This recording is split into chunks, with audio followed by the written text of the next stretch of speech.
Alright guys, so we are back today. Yep, I couldn't stream, I didn't stream, I just slept. Right, okay, the reason I didn't stream yesterday is because I spent the entire night before that day studying. And, well, the exam ended around like 3 p.m, so I just went home and just got knocked over and it just woke up at 2 a.m, so... If you're wondering why there were no streams, there you have it, that's the reason. I was planning to, but... my body just went straight through, and I just didn't wake up. And I felt like it was weird to stream in the middle of the night. So, yeah, we are back the next day, and we are gonna be continuing with our dinosaur tier list. Yeah, so let's go ahead and yeah, let's start ranking the cards again, shall we? All right, so let me go grab my tablet because I need to do this on my tablet. I'm using a bit of the tablet here. Like, the right menu over here. This is done with the tablet. This is done with the PC. That way, you know, it's connected. And I can just scroll without having to, like, click away. Alright. So, where did we stop last time? What was the last dinosaur that we reviewed? I think it was, Timimus, right? No, it was the Pectinodon, right? Or, Microraptor, a Laphosaurus... do we have Lopho? We do have Lopho. Oh yeah, we just finished all the purple, right? We just need to move on to blue, right? Okay. Right. So let's move on to blue, right? So the first dinosaur is gonna be Pteranodon. Okay. 5 island. It's supposed to be the 5 deaths. Why do they say the 5 degrees of death? That makes. Oh, I see. Because degrees and island both mean the same thing in Korean. That is the weirdest translation error ever. Anyways, Pteranodon. Yes, 5. 2 green. 2 blue. 3 colorless. 3/3, but it's got flying. Pretty expensive for what it is. Right. When attacks, trash up to 1 of your face-up damage. So every time it attacks, you get to heal for 1. Which is a good effect. Don't get me wrong, but I feel like for 5? I mean, I'm assuming it's because it's a flyer, so there's like flyer attacks. I've noticed that flying dinosaurs tend to have like, they tend to cost like 1 or 2 mana more than they are usually worth. Because they can fly, apparently. And on top of that, I'm assuming because of its good ability, its damage has been reduced. Which is, I guess, I mean, to be fair, it doesn't actually have to land the hit. It gets to heal 1 of your damages every time when it attacks. But it needs to be a face-up damage. So, if you only have 2 flip down health markers because you took exactly 10 damage... yeah, it can only heal in ratios of like 5. So, I like, it sounds good, but, and it only heals for 1. So, you know, the opponent can just hit you back the next turn with a 1/1, and it would still just, that would be going, the opponent would be trading his 1 for a 5. So, I mean, to be fair, you can keep, like, swinging with the Pteranodon, but even if you keep swinging with the Pteranodon, that's at most, like, damage healing 2 per round. So, like, I mean, that's like the equivalent of just opening up, like, just excavating a mecard, right? That reduces the opponent's attack by 1. That's technically healing 1. And so you're telling me that a 5/5, a 3/3 flyer for 5 mana has the same worth as a flipped up -1. There's the math is not mathing. I like, its ability is pretty creative, but I just don't think the card is any good. Like, yeah, just, like, maybe if it was heal the amount of damage that this dinosaur deals, maybe then, because that would mean it could heal up to 3, and then maybe it could come in handy. Because, you remember, you can't even attack with it the turn it's summoned, so it's just gonna be a sitting duck, in this case, a flying pterosaur for a round. So... like, I don't think this is like a card that relies on the meta getting better. I just think the card is just objectively bad. Like, it does have sticking power, that's true, because it's a flyer. but because it only has 3 attack, it can always just... I mean, to be fair, its attack doesn't even need to go through. Every time it simply taps to attack, it heals. But it only heals for 1, which is... I don't know, like, I feel like it's not that good, especially because it's so expensive. I can maybe see it becoming better than Saurolophus, mainly because of the fact that in blues, there aren't really that many good cards in blue right now. Expensive dinosaurs. So Pteranodon is like a alright pick right now. I mean, it's an SR card, so the game developers thought it was really good. But a 5 mana dino that only heals for 1 is just not good, I think. Right. Moving on, we got the Sierradactyl. Let me use this image though. Right, the Sierradactyl. So the Sierradactyl is... I think they put it there because of the Jurassic Park pterosaur, because it was in the novel. So Sierradactyl. Right, it's basically one of those Carno type dinos where, like, if you have 2 of a certain color, if you mill it, you can discard a card, summon it for free. And on top of that, it's also a flyer. But unlike the Carno being a 2/4, it's a 2/3 because it's a flyer. Once again, the developers requires for some reason to have all those flyers and swimmers take flyer swimmer tax, so they reduce their stat lines by 1. But even they thought it would be ridiculous to have a milled summon dinosaur that's a 1/3 because that would mean that you could just kill it with an excavate. So I look, even the developers know that their system is kind of jank when it comes to balancing flyers and swimmers because yeah, they're just not good. But it's a 2/3 excavator that flies. In this very instance, yes, actually, it's not that bad. It doesn't really have an unsummon effect, but then again, you rarely use the unsummon effect for Centrosaurus, Gorgosaurus, and Carnivores either, so it's not really something that really comes up a lot. So yeah, I think this guy is actually like a decent pick. I'll probably put it over here. I think. Yeah, I think that's warranted. Right, maybe lower than Golgo. Golgo could be useful. I've never seen I've never actually used a Carno's effect. In red, there's usually better cards to summon off mana, so I mean, for blue, there aren't that many good cards in blue right now, so in this case, the Sierradactyl is kinda worth it. But yeah, let's go ahead and move on to the next card. Right, Coolurus. Okay. When summons, on summon, if there's a dinosaur with mana value 5 or higher, draw a card. Honestly, 2/3 solid stat line. Helps, is a beater in the early game. Later in the game, it gets free card advantage. Pretty solid card, I'm gonna be honest. Yeah, actually, it's probably one of the better 2 mana dinosaurs out there, actually. Because, yeah, it's basically a 2/2, but instead of it being a vanilla like the Gallimimus, it's actually Matador.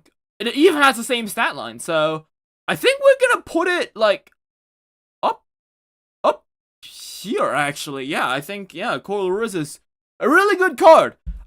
In blue at least. So yeah, Coolurus is I think we're gonna be putting it on high B.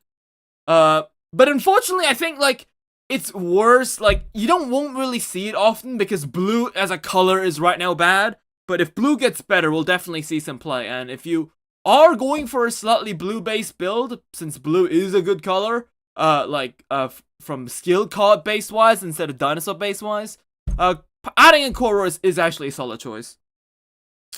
Right, next card, Orthnelia. Yep, 2 mana, 2/2. Right, when knocked down, check the 2 cards of our deck and place them in any order you want. Either on the top or bottom of the deck. So, yeah, it's basically, what do you call that in Magic the Gathering? Scry, I think? It's basically Scry on a dinosaur. And because it's actually something that happens when it's knocked down, you can combo it with the Giganotosaurus, which at the end of your turn, you can knock out a dino to make it stand again. So, yeah, if you want to go for a purple-blue build, Othnieli is actually a solid pick. It's also a decent beat stick at the start, and makes so that enemies are less reliant, like they don't want to get this guy off your field, because that means you can like plan ahead, so you can basically choose what card you can draw. So yeah, it's actually a bit of an annoying guy to have on the field. Unlike the other 2/3s, where the main power is the fact that they're really sticky, this guy actually disincentivizes you to attack to kill it. So yep, actually, yeah, I think it's really good, surprisingly enough. Yeah, I think we're gonna be putting it up here, Othnieli, because unlike most good cards, they require some kind of discard, like Beetle Mace, Lambios, and Ornithosaurus. This guy doesn't actually require a discard, too. You can just look at the deck. There's no discard involved, which is really good. So, Othnielia is, I think, gonna be high B. Right, Tanosurpheus, a 4 mana, 3 blue, 1 colorless. It swims. That's all. Just why is it a 3/4 when it's 4 mana? Considering that other 4 mana cards, like, I don't know, Albertosaur is a 4/6. So instead of a 4/6, you're going for a 3/4, but the benefit of this card is that it can't be attacked. So, yeah, that is, I think it's not worth it, personally. Yeah, just get a 4/6 with the same mana.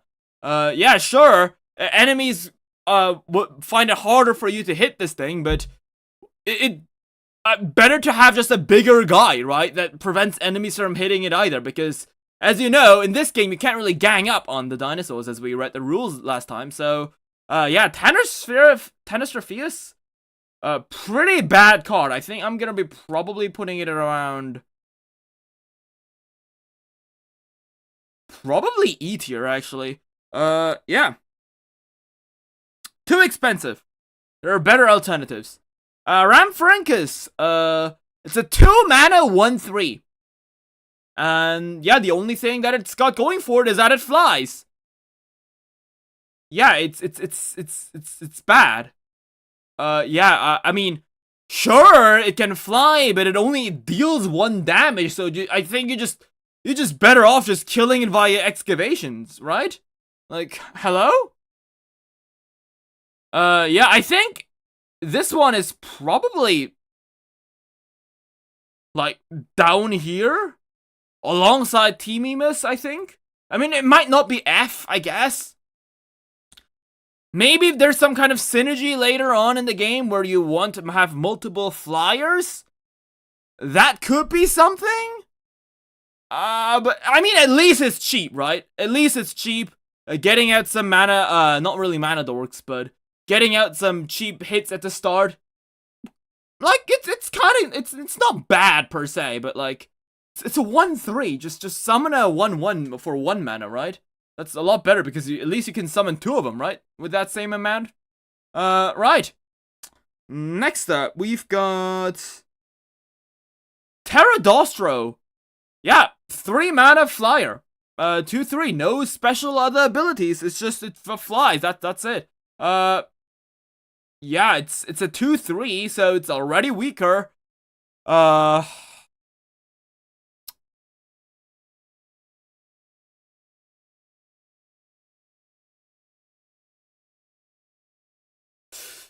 2/3 for 3. Honestly, like, I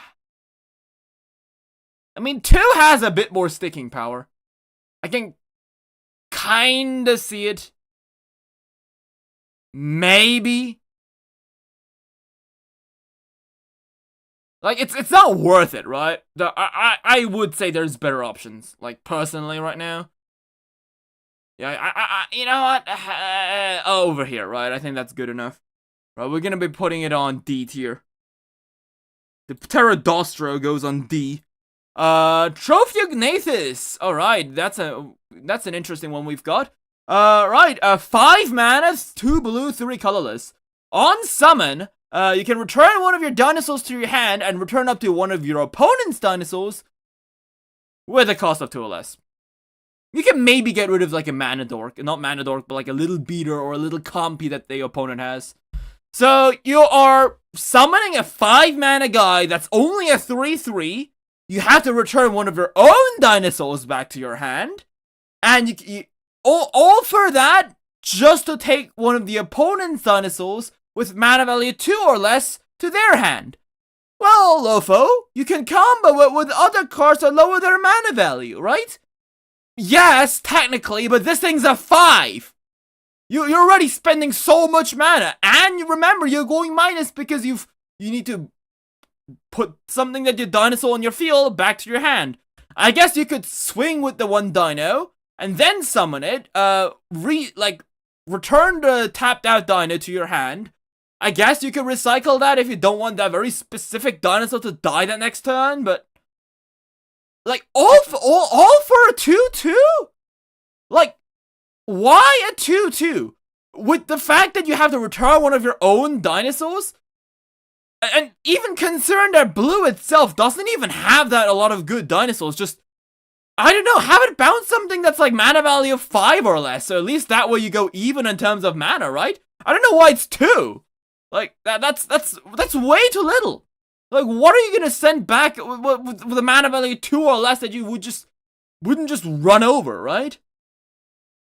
So, yeah, I think, like, it's similar to Pteranodon. Like, this card isn't, like, bad because it's not in the right environment. This card is just bad because it actively makes you go minus, I think. So, yeah, it's not even, like, a Lambeosaurus. Like, you know what? If this was a Lambeosaurus-esque card that would appear on your opponent's turn, I mean, even then it might not be that good. Yeah, I don't think so. So, yeah, I think this is just not a good card. I'm gonna be honest.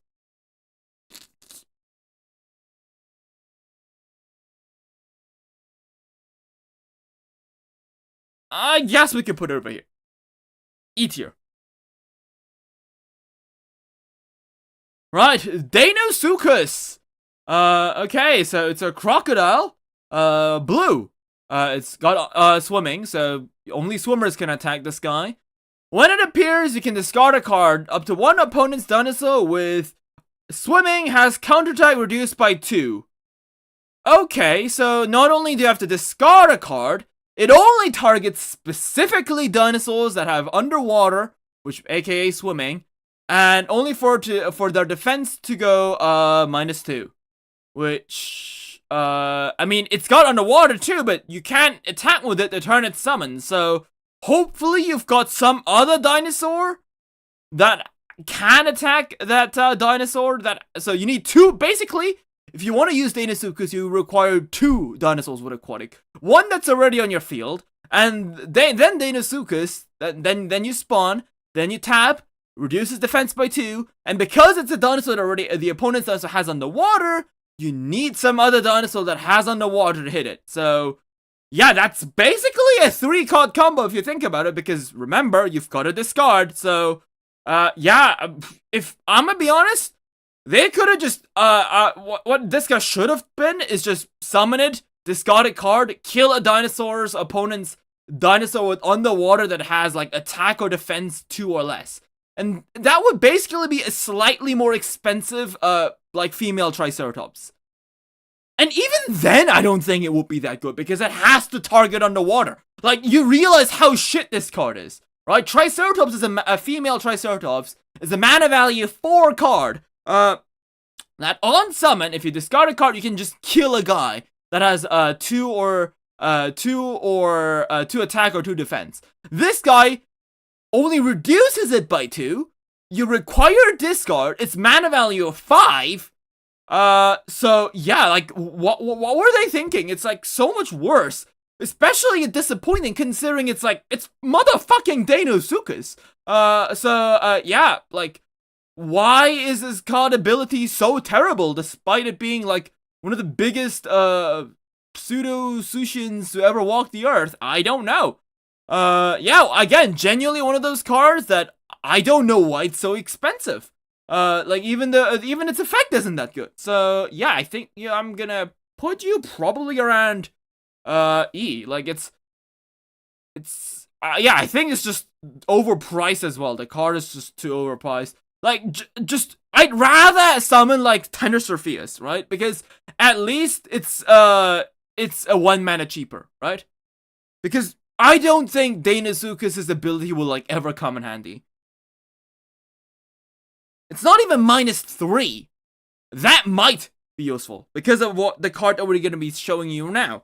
Because, blue has a pretty terrible cards, but there's one card that blue has that is actually a pretty good card in terms of creatures.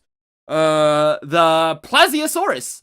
Yep, it's Plesiosaur, and mana value is 7, so it's a very expensive card. It's a 7/3, so it's a very glass cannon-y creature, but it has underwater, so yeah, unless the opponent's dinosaurs have underwater, good luck trying to hit this thing. And when it appears, you can discard a card, counterattacks until one of your opponent's dinosaurs is reduced by 2. So it basically has the Deinosuchus' ability, but it can be on any creature. Yeah, and it's a 7/3, so that's actually kind of good because 7?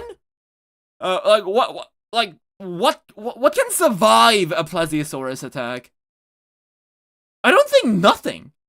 Nothing can survive a Plesiosaurus attack. Even the Memenchisaurus has 7 health. So, you know, attack value and defense value are identical. The defender dies. So, yeah, this thing can basically kill anything it desires. Yeah, that's kind of good. And because it has so low health, it kind of makes the opponents fumble around their hands in anger because, well, you can't hit this thing. Because it's underwater. Like, this is like a very good example of what underwater / flying cards should do. Instead of them just being nerfed like one attack, 1 health, they should have made it so that all aquatic dinosaurs have like insane attack values but really low health. So you can easily hit them, but they pack a punch, basically, that incentivizes the opponent to get rid of them faster. And I think they got this perfectly correct with Plesiosaurus, but they just didn't do that with everything else, because I feel like if that was the case, water dinosaurs actually could have been decent. If they were, like, instead of, like, these vanillas, like, the ones that don't have any effects. Like, what if Tensorpheus was, like, instead of a 3/4, it was, like, I don't know, like a 5/2. That would be good. I think that would be genuinely threatening. Well, maybe 5 might be too good, maybe. Stegosaurus has 5 defense, so... No, Stegosaurus has 6, though, right? No, Stegosaurus has 5, so maybe like a 4/2. 4/2 is, I think, pretty good. Yeah, 4/2s. Flyers could also be, instead of 3/3s, they could be like, I don't know, like 4/1s, maybe? Like, you know, pterosaurs don't have a lot of health. They're very fragile. Their bones are hollow, so it kind of makes sense, too. So, yeah. The flyers aren't really scary right now. And neither are swimmers, only these guys. Because their swimming part actually becomes like a crucial part of what the creature's trying to do. Right, so Plesiosaurus. I think it's a good card. Obviously, right now, the reason you won't really see this guy often in play is because of, like, underwater creatures just not being, like, blue itself just not being that good, but once it hits the field, it can be scary. Like, you can get rid of it via utilizing, like, damage, like, health reducting moves, or maybe, like, preventing it from attacking by stunning the Pachyrhinosaurus. And, of course, its mana value is 7 and it doesn't have haste, so it gives the opponent a chance, their own turn to, like, trying to get rid of it. So, yeah. And, of course, the biggest issue of the Plesiosaur is that it just gets killed by Spino, because Spinosaurus, the Flaming Spinosaurus, can attack the turn it's summoned, and it can attack standing dinosaurs, and it has an attack value of 4. So, yeah, if the opponent summons out Plesiosaur, you can just summon out Spinosaurus and just kill it that turn. So, Yeah, that's very annoying for the Plesiosaurus play because they just spent 7 mana and they just didn't do anything with it. Yeah, and well, Beetle Mace can just tap it, and then combo with Pachyrhinosaurus trying to stun it. There's like despite even like with this stat line being decent, like there's a surprisingly large amount of like cards that like threatened it. So yeah, it's ironically like I think the card is a bit too fair. Like once it hits the field, it can be scary. But unlike the T-Rex, like, I feel like it's a bit weird. It's a bit wonky. Maybe if it could attack the turn it summoned, maybe then it might have been better, but right now, I think we're gonna be putting it, like, below Female Trike. But it's still a decent card, don't get me wrong. It's a very powerful card that, like, heck, I mean, you only have, like, 20 life, so that's basically a third of your life gone in a single swipe, so yeah, you better start, if you can't find a way to get rid of it, better start saying your goodbyes to your blockers. Right. Next card is gonna be, Barasuchus. Yes, it's got Underwater, 1/1, it's a 2 mana guy for 1/1. Right, when it defeated, you can discard 2 cards just to add this guy back. Why the fuck would I? It's a 1/1, it's probably gonna die the next turn anyways. Like, this should be free! Why do I have to discard 2 cards? Like, those 2 cards, like, even at the start, even if you don't have anything better to do with those cards, maybe those cards are just cards that just aren't good? What if you hit, like, a Lambeosaurus, like, later in the game and you require discard fodder? You wasted on trying to get that 2/1/1 back. Yeah, it's not a good card. Why? I don't get just play like, I don't know, like Corurus or something for 2 mana. Like, what? And even it doesn't even have like an unsummon ability or something. It's literally just a 1/1. Yeah, why? Yeah, it's not good. Yeah, at least it's yeah, you know what? I think it might be even worse than T-Mimus. Right? What did T-Mimus do? I think T-Mimus was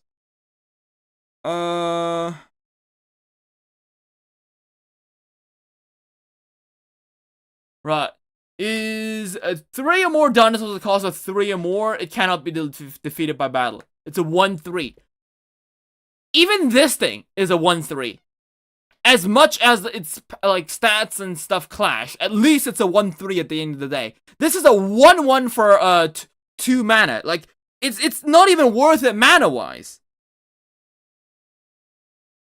So, yeah. Like, they should have made it so that maybe, you know what would have been good? If these dinosaurs, yes, they have swimming, yes, they're expensive, but if they are defeated, they come back to you for free. That could have been a genuinely good strat, because, well, even if the dinosaur dies, you aren't actually losing out on card advantage, so you might use it for discard fodder later, or just have it just reoccur every turn. That would be pretty cool. It's a 1/1 after all. Like, what the hell is it gonna do? Like, nibble the opponent 20 times to death? So, yeah, it's like, why do I have to discard 2? I don't know why the developers were thinking any sane person would discard 2 cards to get this guy back. But yes. Right. Or who knows? Maybe they've got like some insane card that synergizes amazingly with aquatics. Maybe that's why they have that. Maybe next pack aquatics are gonna be tier 0. Who knows? Like, I find it very hard to believe right now, but we'll see.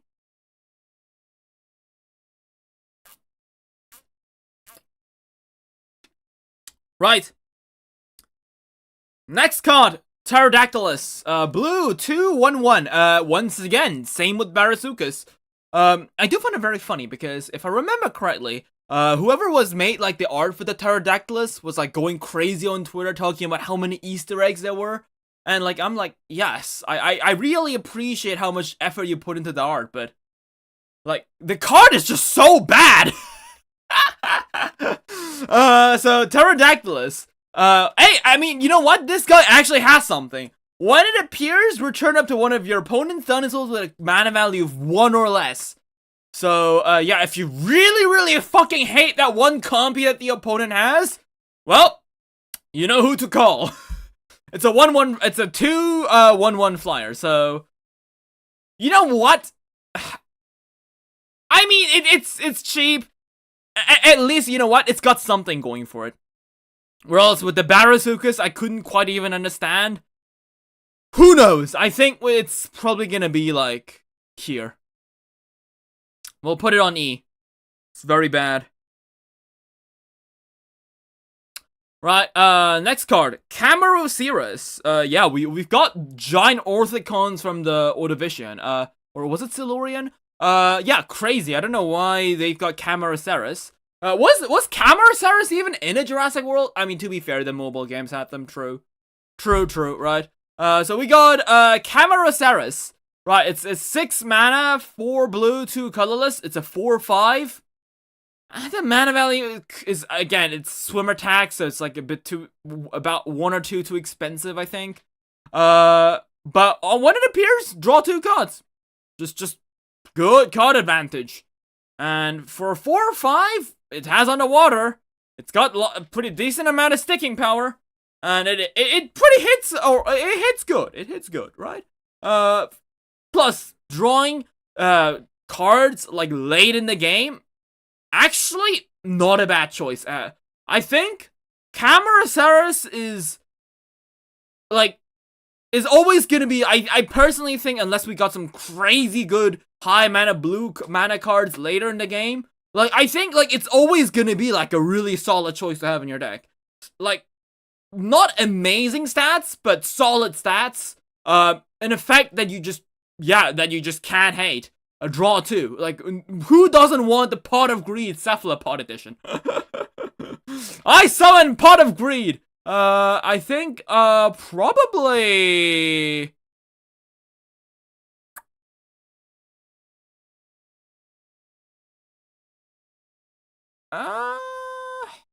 This guy's a hard card to rate. I mean, it hits good.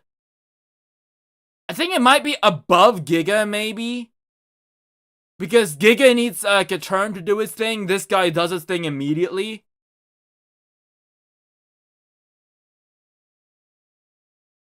Yeah, I think so. I think you could be, low B right now. To be fair, right, if you look at the other B cards, they're either very mid-range, or early game heavy hitters, guys that have some insane payoffs. Like, the first, like, B area over here with Dinosaurs, Scutosaurs, they are packed. Like, these are all really good cards. So, yeah, unfortunately, you're just slightly bit, too expensive, I think. So, yeah, low B you go. Right.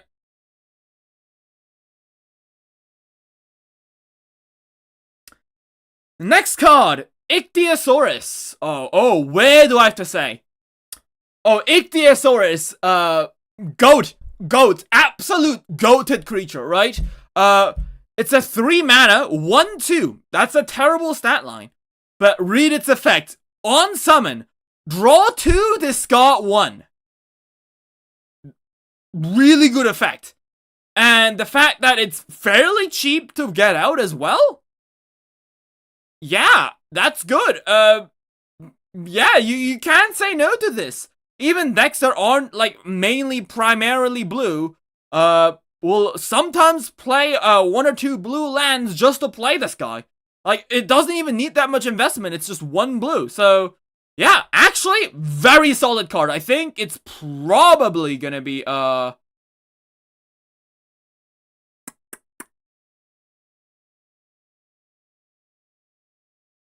I think it might... Yeah, I think it's gonna be, like, over here. Yeah, Ichthyosaurus, high A. Solid card. Can't say no to Ichthyosaurus. Like, yeah, it can unbrick your hands, draw 2, discard a card that you had in your hand that you just didn't need. Only all that for 3 mana? Sure, not bad. And besides, yeah, it's got aquatic, so enemies are less incentivized to hit it, and, well, if it dies, it dies. It already did its job. So, yeah, solid card. it being aquatic is just a bonus on top of it that rarely ever comes up because you'd rather just get rid of it via excavation, but there's always plenty of other better cards to get excavated off anyways, to get the -1 too. Using that on a 1/1, 1/2 might not even be the best choice, so you can actually surprisingly get in for quite a lot of hard hits, if planned correctly, so yeah. Right. Unfortunately, that can't quite be said for a Chronosaurus, which is a 5 mana, 2 blue, 3 colorless, 3/3. It's got aquatic and on summon, discard 2, draw 2. I feel like these two guys should be the other way around, because Ichthyosaurus' ability is a lot better, because you get to choose which cards you need to discard, whereas with Chronosaur's ability, not only do you have to pay 5 mana, you could potentially draw into some real stinker cards, so yeah, and right now in this game, there are cards that have really good excavation triggers, but they are terrible cards to have in hand. So you want to get rid of them as soon as possible. You don't want to have them in the hand because their effects are pretty much worthless. So yeah, imagine trying to draw something good, and you discard a decent dinosaur and one of your trash cards, and you draw 2 pieces of trash. No, and you did that for 5 mana, right? Remember that. 5 mana? That could have been spent on, like, Beetle Mace or Lambeosaurus. Yeah, you're gonna play that for a Chronosaurus? Discard 2, draw 2? Like, maybe it's like, eventually they plan on doing something like Yu-Gi-Oh! Where cards trigger when they are discarded, but unless that day ever comes up, Chronosaurus, not good. Like, not good, like, not like price-wise, but like, it's fundamentally a flawed card. So, yeah, I think, probably over here. I think it's very low E.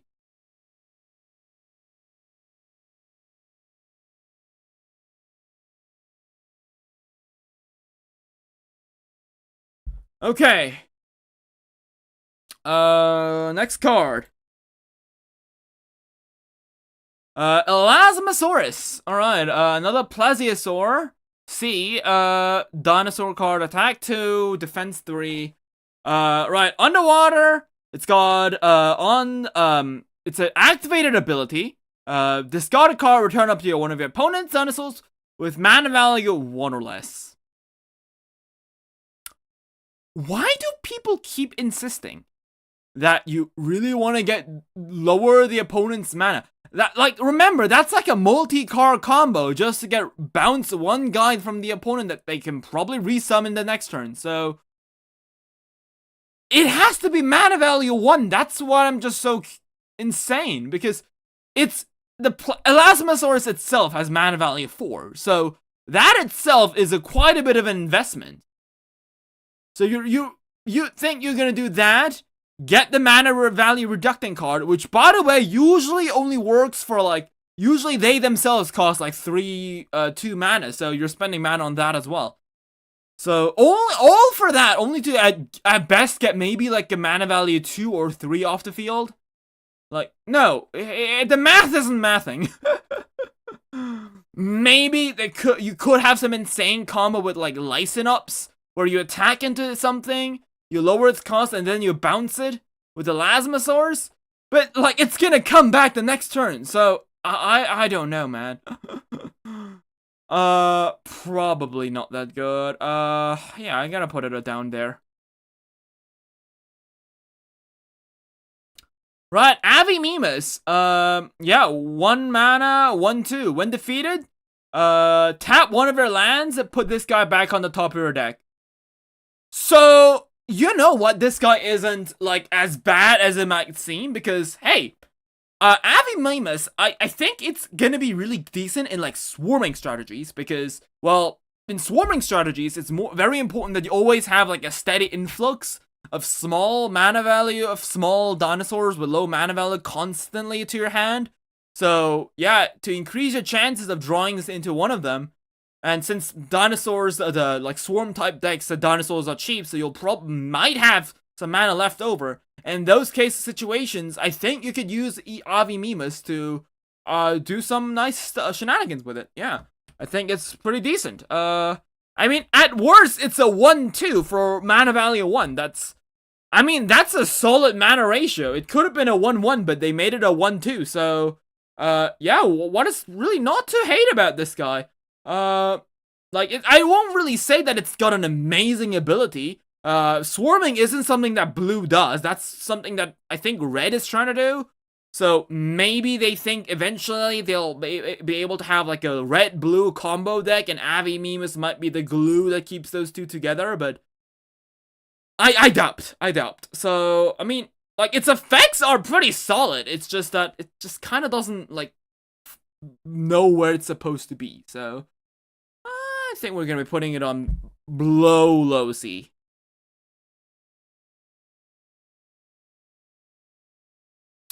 Right, Ornithomimus. Okay, Ornithomimus. Unsummon, discard 2, draw 1. Sure, I sure do like going -2.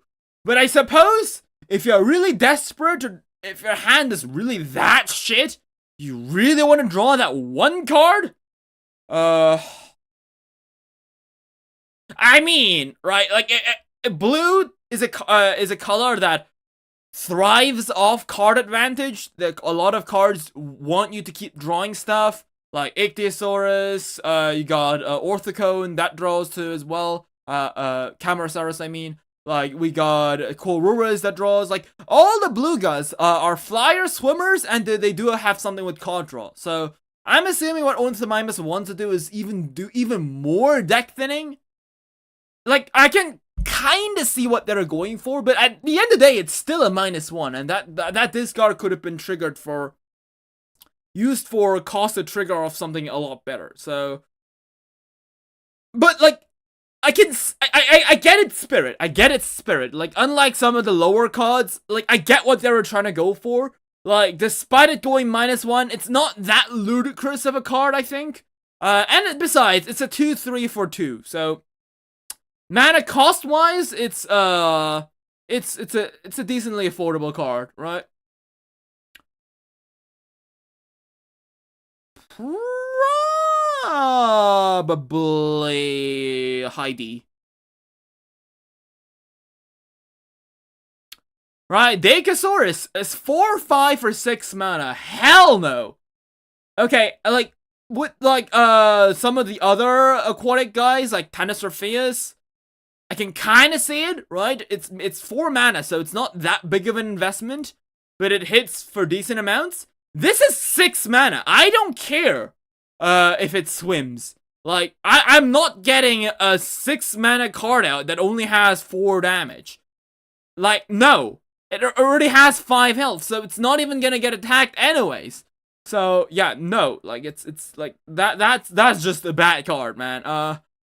So probably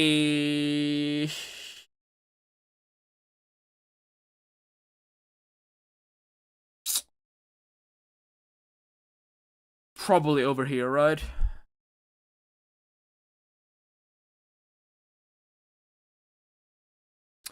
Right, Quetzalcoatlus, or that's the Altard. That's the normal one. Right, Quetzal. Yeah, 6 mana, 4/5 flyer. And it has a trigger ability of when it's milled.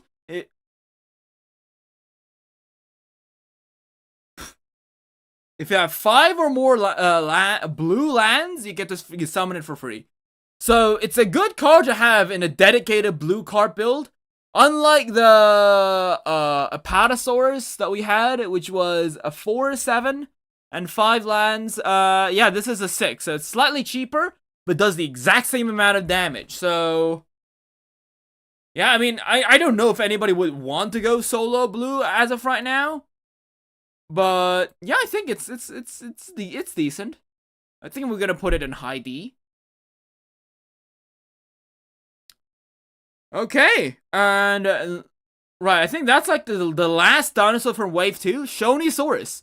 Okay, so when attacking, if you have 2 or more dinosaurs with underwater, draw a card. You know, that's solid advantage. Now, this is what I kind of was thinking about. Just keep getting advantage with Shonisaurs by having a bunch of aquatic dinosaurs. But here's the thing. Its ability basically says when it attacks, if you have 2 or more dinos with underwater, draw a card. Not draw a card for each guy, draw a card if you have 2 aquatics. With Shonisaurs itself being 1, so you'd think that it would incentivize people to run multiple builds with various types of aquatics, but most aquatics are just so shit that, like, honestly, Shonisaurs and Ichthyosaurs, those 2 are just good enough, I'm gonna be honest, right? And maybe, like, the occasional Orthocone. That's enough for Shonisaurs to get its trigger off, so, yeah. Shonisaurus. I mean, card draw for 4 mana? It's not bad, right? Like, it's still pretty solid at the end of the day. Probably gonna be, like, Irritator tier, I think. I think it might be slightly better. Because I think the Irritator needs something. I think it like gets rid of something, right? When it appears, discard a card, destroy up to one of your opponent's dinosaurs, cost 1 or less. Yeah, you need to discard a card. This guy loses cards. Irritator. Shonisaurus gets you cards. So yeah, that's actually, you know. What does Monolophosaurus do? Does Monolophosaurus warrant being that high? You know what? Since Ichthyosaurus is a good card, I'm gonna be honest, I think Shonisaurus can go to a C. I think it's probably one of the better ones of the low mid-tier bunguses. Probably mid-low C. I think D is a bit too low. Right, Test Amphibian. Yeah, that's one of those cards that I talked about. A terrible card to have in your hand. It's a card that you absolutely only want to mill. Right, so it's on, in-hand effect is, you tap 1 red, choose up to one of your dinosaurs. That dinosaur can attack an opponent's dinosaur with aquatic during this turn. I mean, it's a good counter for a Plesiosaurus. Like, it does have its use, but, like, it's, like, against, like, Plesiosaurus specifically. Since there's really no other, like, very powerful dinosaurs that people run that want, like, that you would want to, like, attack. Like, Ichthyosaurus is an annoyance, but it's Ichthyosaurus already did its job when it's summoned, right? Like, nobody cares if the Ichthyosaurus is still on board, so you don't have to go, spend 1 mana just trying to kill it. So, yeah, I don't think it's that good. But here's the thing. The reason you want to mill this card is, if it is milled, and if you have 2 or more red lands, you can choose up to one of your opponent's dinosaurs, and its attack is reduced by, 3. 3, that's actually a pretty high amount. Gets rid of a lot of mid-low tier dinosaurs. And after that, you have to discard 2 cards. But remember, this is only something that does something afterwards. You don't actually have to do that. So if you actually have 0 cards in your hand, you basically get to trigger this guy for free, given that you have 2 red lands. So, yeah, solid pick. -3 gets rid of a lot of the blockers that red dinos struggle with getting over. So, yeah, it's a hell of a good card. And hey, I mean, -3, that gets rid of Lambeosaurus. That can get rid of female Triceratops. That can get rid of a lot of the mid-low tier beaters like Camarasaurus and Estemnasuchus. So, yeah, pretty solid. Right, Park Safety Hat. When the opponent attacks, you can take 1 damage up to one of your dinosaurs' defense gains a +3. So it's a survivor, basically. If you have a blocker, the opponent hits something really big trying to get run over it. Tap 2, use that, take 1 damage, and just buff it up by 3 so that it will likely survive that 1 encounter. I mean, you only take 1 damage. That's not that big of a deal. But its effect rarely actually comes up. It's like, It seems like it's a common ability, but like it's kind of hard to have like 2 mana lying around. So, yeah. Surprisingly niche card. I think we're probably gonna be putting it on probably C tier. Right? Okay, let me go quickly take a crap and I'll be back.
Okay, right. Let's get this over and done with. I should probably be playing like Path of Titans or something next time. Right. Let's wrap this up.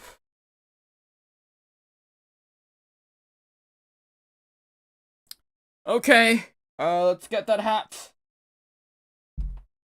So where did I put the hat in? I don't think we gave it a tier yet.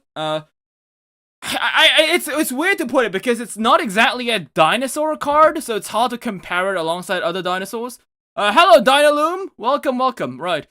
So, Park Hat. Did I put it? No, I put it low C. You know, yeah, I think C is good. C, yeah, we'll put all the dinosaurs in front, and then we'll put all the skill cards and other stuff in the back, right? So, yeah, that's what we're gonna be doing. So, if you're wondering, the Avimemus isn't necessarily better than the helmet, it's just that I just put him this way because it's just more convenient to look at that way.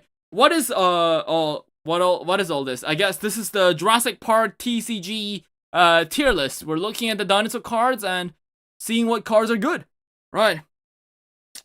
So the next card is Imprint.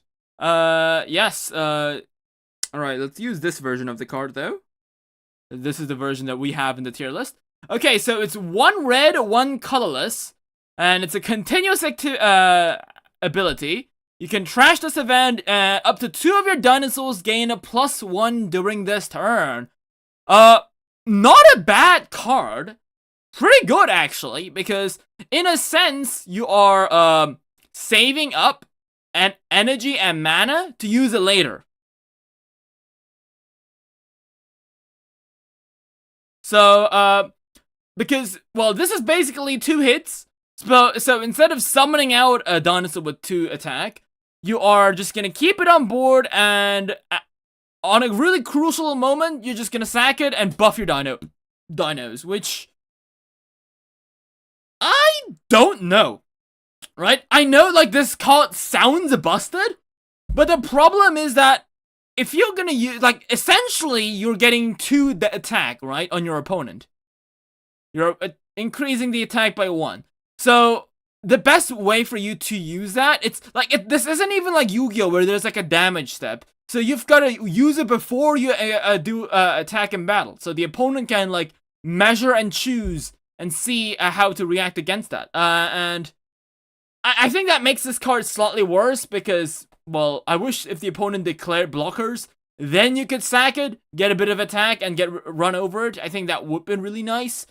But as of right now, it's just a 2 mana card that gets you 2 extra damage.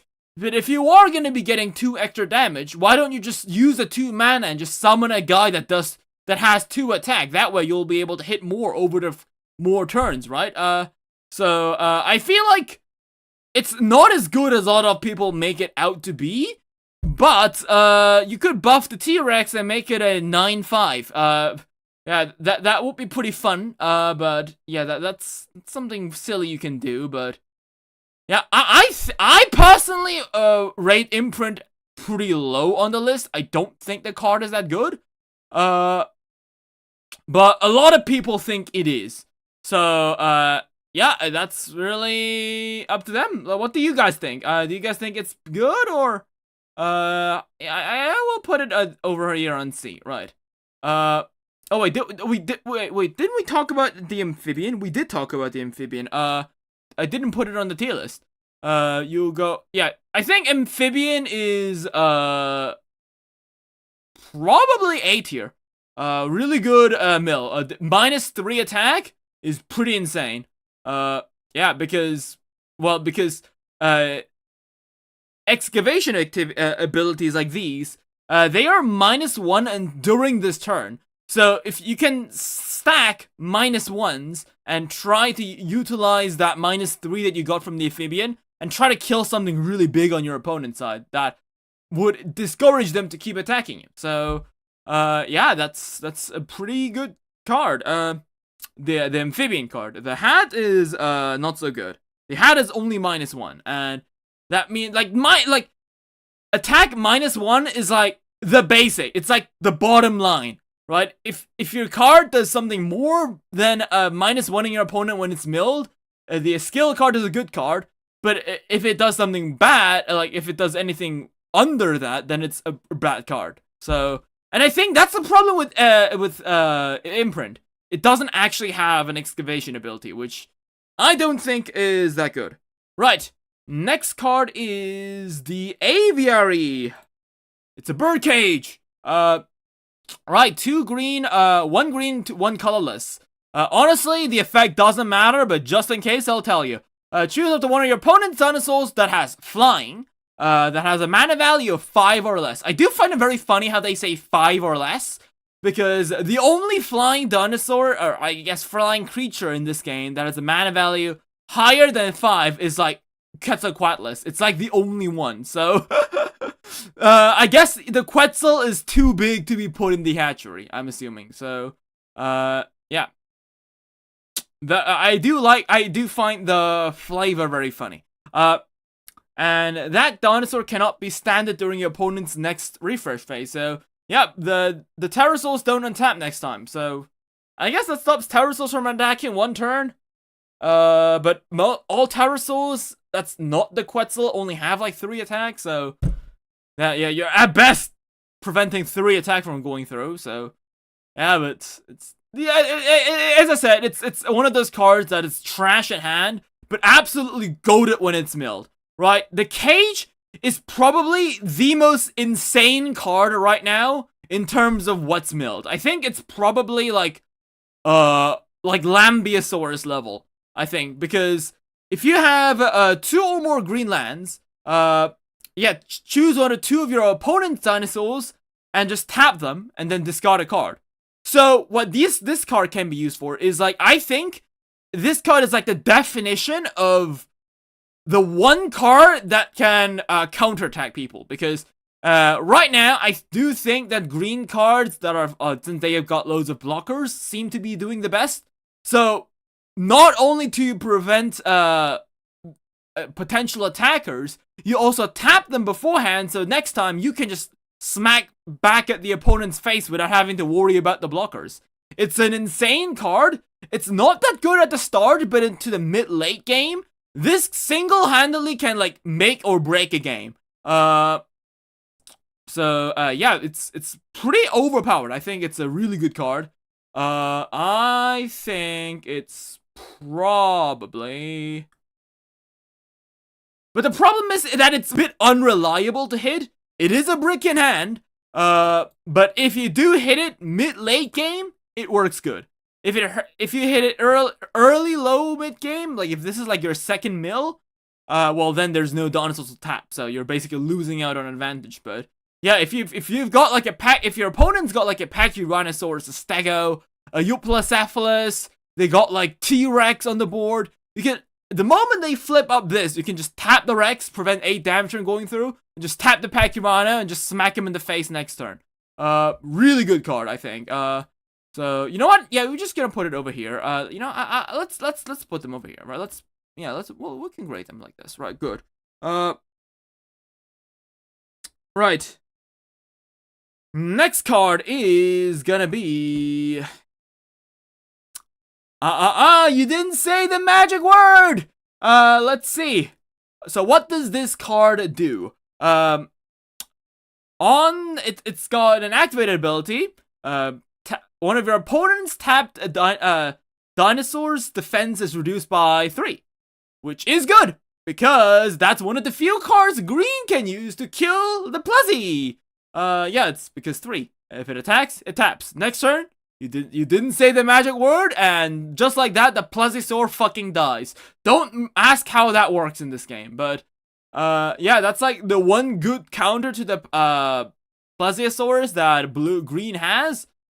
But I think, like, it's kind of a wonky card to put in your deck, because it's defense -3, not attack -3. So you can use that to get rid of some of your tapped attackers. Like, if your opponent has like a beetle that you want to get rid of, you can get that and run it over with a small dino or something like that.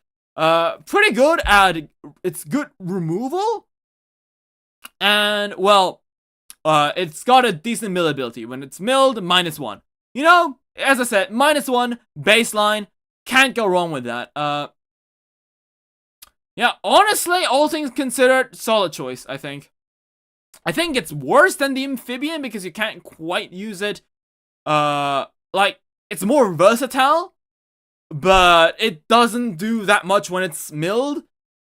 And it does have a decently high mana value. It is kind of expensive for mana. So, yeah, you've really gotta think this through before you use it. So, yeah, bit of an awkward card to have, but not bad.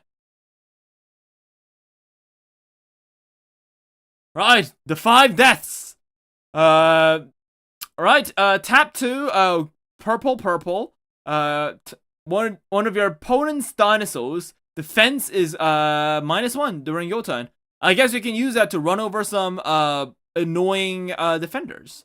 But it doesn't have to be arrested, so you can actually choose blockers that are standing, so that's cool. And when it's milled, -1. I mean, if you're playing purple, you kind of have to play this, whether you like it or not. But defense -1 is... It's alright. Like, it's nothing to go crazy for. I'll say that. Okay. Next card, Central Control Computer. Right, so it's a continuous event, which means that you do not, it does not have an activate ability. Right, so at the end of your turn, you can sack this and tap 2 of your dinosaurs, draw 2 cards. Draw 2 is nice, don't get me wrong, but you have to tap your dinos, which means that your opponent is actively, like, you get to keep your dinosaurs alive. So I guess what you want to do with this card is that you want to summon out dinosaurs that have summoning sickness, then use this card to tap the dinosaurs that you didn't really use this turn, and then with that you're gonna get 2 cards. Which, if you think about it, is a card advantage. Very nice. It's not for the fact that, well, Ichthyosaurus basically also draws 2 and discards 1. It's only 1 blue, which means that it's pretty affordable. And unlike a Central Control Computer, if this guy, this guy, you can hit, this guy's also a creature, so you can swing it at your opponent's face.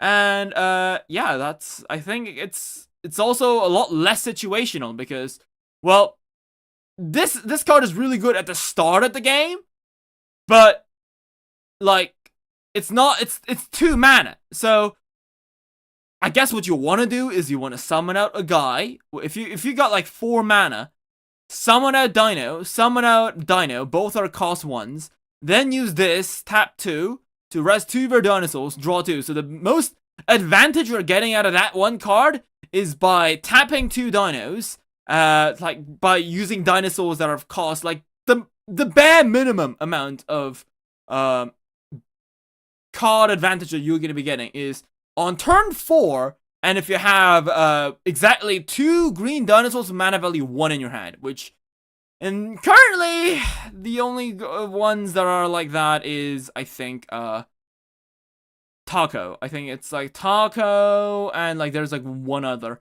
I think it's like Taco and Orodromios. I think that Orodromios, the one next to the Lycinops. Yeah, this guy and this Taco. Where's the Taco? There. They aren't that good cards, so yeah, it's a lot less reliable. I wouldn't suggest that. And remember, it doesn't do anything when it's milled too, so I'd say with that too, just summon out another guy and start swinging is what I would say. So I think this is probably D tier.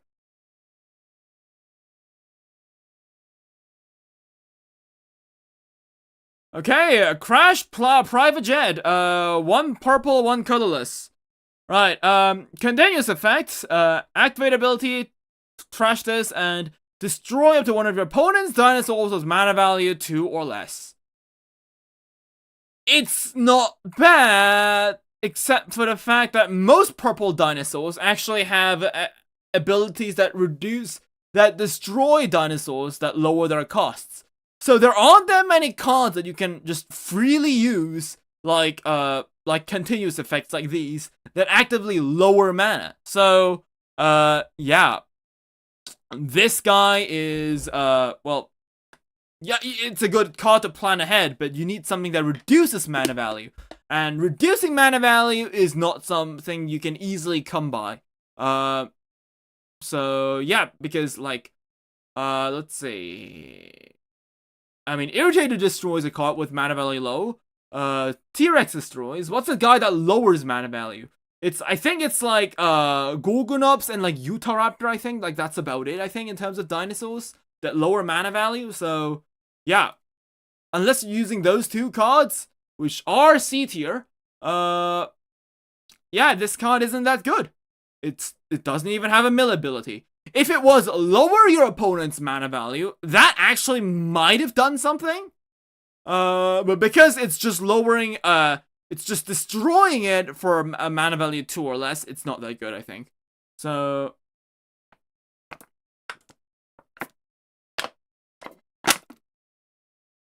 it might be good at the start to get counter 2/2 blockers like Mononychus and Dimetrodon.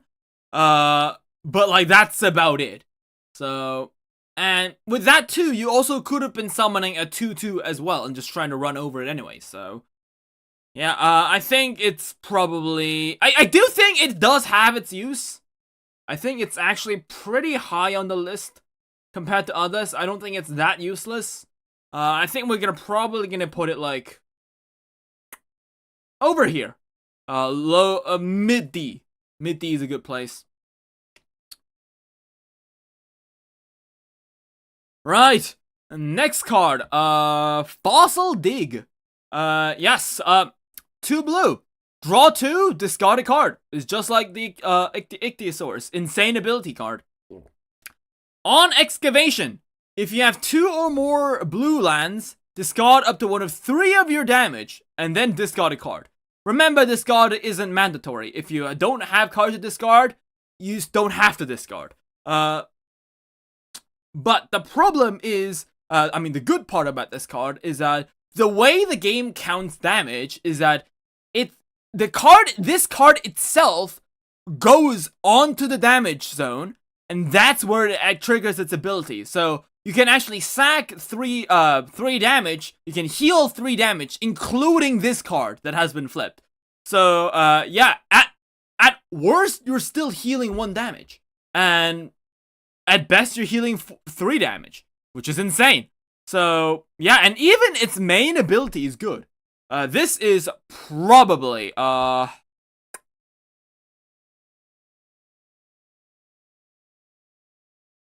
would say S tier. Genuinely insane card. Like, there's very rarely do you see cards where both abilities are good. This is one of them. This is a good card. Right. So next up, we've got Dr. Grant's hat. Okay.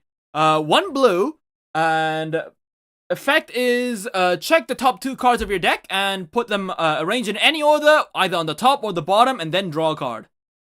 Basically, it's like Scry, I think. So, yeah, 1 mana Scry, really good card. It's this is what I mean by blue. Like, they've got really good event cards, but the dinosaurs are very bad. So, what everyone does is they just use like Ichthyosaurus, they just use the hat, the Fossil Dig, and like maybe Mononychus, and like that's about it for blue, because like that's pretty much all that blue provides. So, yeah. But the hat, solid card. I think we'll probably put it at, it's 1 mana value, so you don't even go minus on card advantage. So if you have the mana, there's no reason why you shouldn't. Yeah, I think we're probably gonna be putting this over on top of Ichthyosaurus, because yeah, you still get to draw a card. You get to plan ahead. Because unlike with the Ichthyosaurus, you can actually use this hat to, well, if you've got like a good card and you've got a good mill, like I don't know, like Fossil Dig or Aviary, you can plan up the, you can like for example, if you use a hat, you look at the top 2 cards. One is an aviary, one is a beetle. You can put the beetle on top, and then put the aviary on bottom, and then draw the beetle. That way, the next time you get hit by the opponent, you mill the aviary. Which without the card, it would have been you drawing the aviary and the opponent smack you in the face and you milling the beetle. So, yeah, it's insane planning card. And if both cards that you drew, like in your hand, like you took a look at both cards, both are kind of meh. None of them are excavation abilities that you can like taunt your opponent into smacking you with. We can just put both in the bottom and trust your luck and draw another card from the top. So, yeah, not bad. Right, side B! With such an insane, side B, I mean, to be fair, I mean, I say it's insane, but Universal already forgot about this thing even existing, so who knows? Right, continuous event, right, it's activate ability, trash this event, and choose one of your dinosaurs on your field to the bottom of the deck, draw a card. So instead of getting to use a dinosaur that you already own, you put it on the bottom of the deck and draw a card. There's no guarantee that the card that you'll be drawing is good. I mean, you could use a hat or something to, I guess, see ahead of what card you're gonna draw, but that's like a multi-card combo just to draw a card. There's currently no cards that are worth doing. Going all the way on that way for. This isn't even like Yu-Gi-Oh! Where, I don't know, you can use this card to dodge Imperm on Ovi or something like that. It doesn't work like this. There's no Imperm in this game, so it's not like you can dodge targeting, and like if that's even a thing in this game, which isn't right now, but yeah, I guess maybe eventually if this game gets hand traps. People might play this, but no, this card is bad.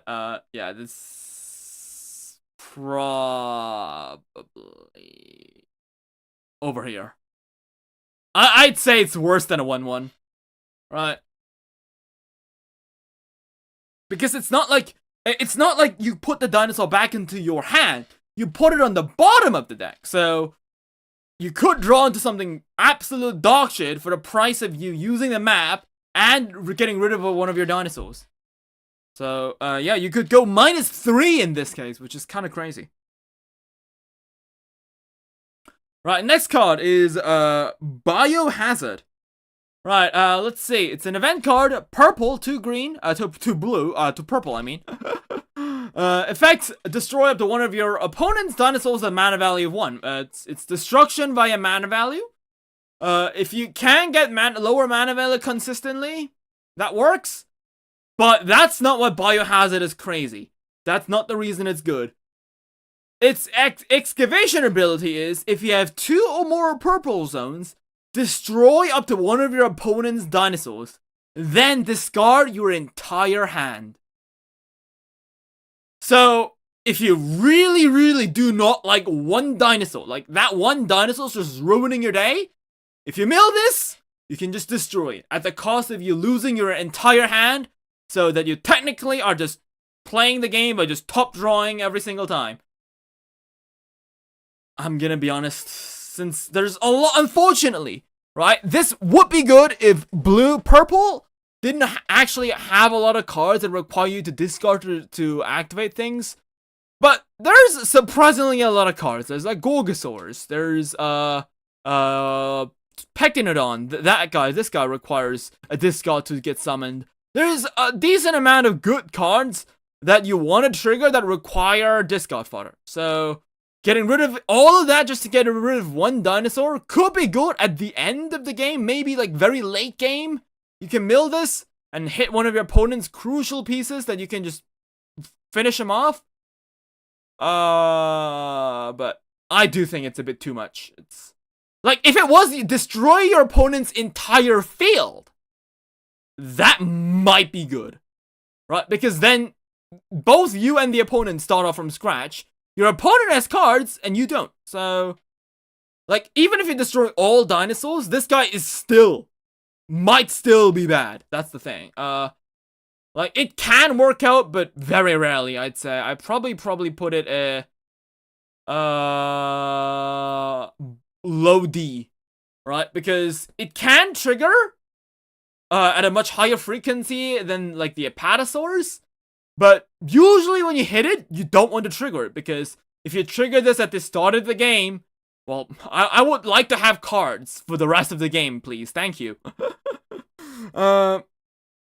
So, I don't know. This might be like a solemn judgment situation where at the start, nobody thought that this card would be good, but later people realize that this card is kind of insane, because the only thing that matters is like getting rid of your opponent's card or something like that in Yu-Gi-Oh! Or like having them not do that one thing, preventing them from doing that, basically. But this game doesn't really have something like that, so yeah, I think it's not that good. Like, this could have been just like straight up like Mirror Force, and it still would have been like kind of meh. Because you had to rely on the top draw, and that's never a good thing.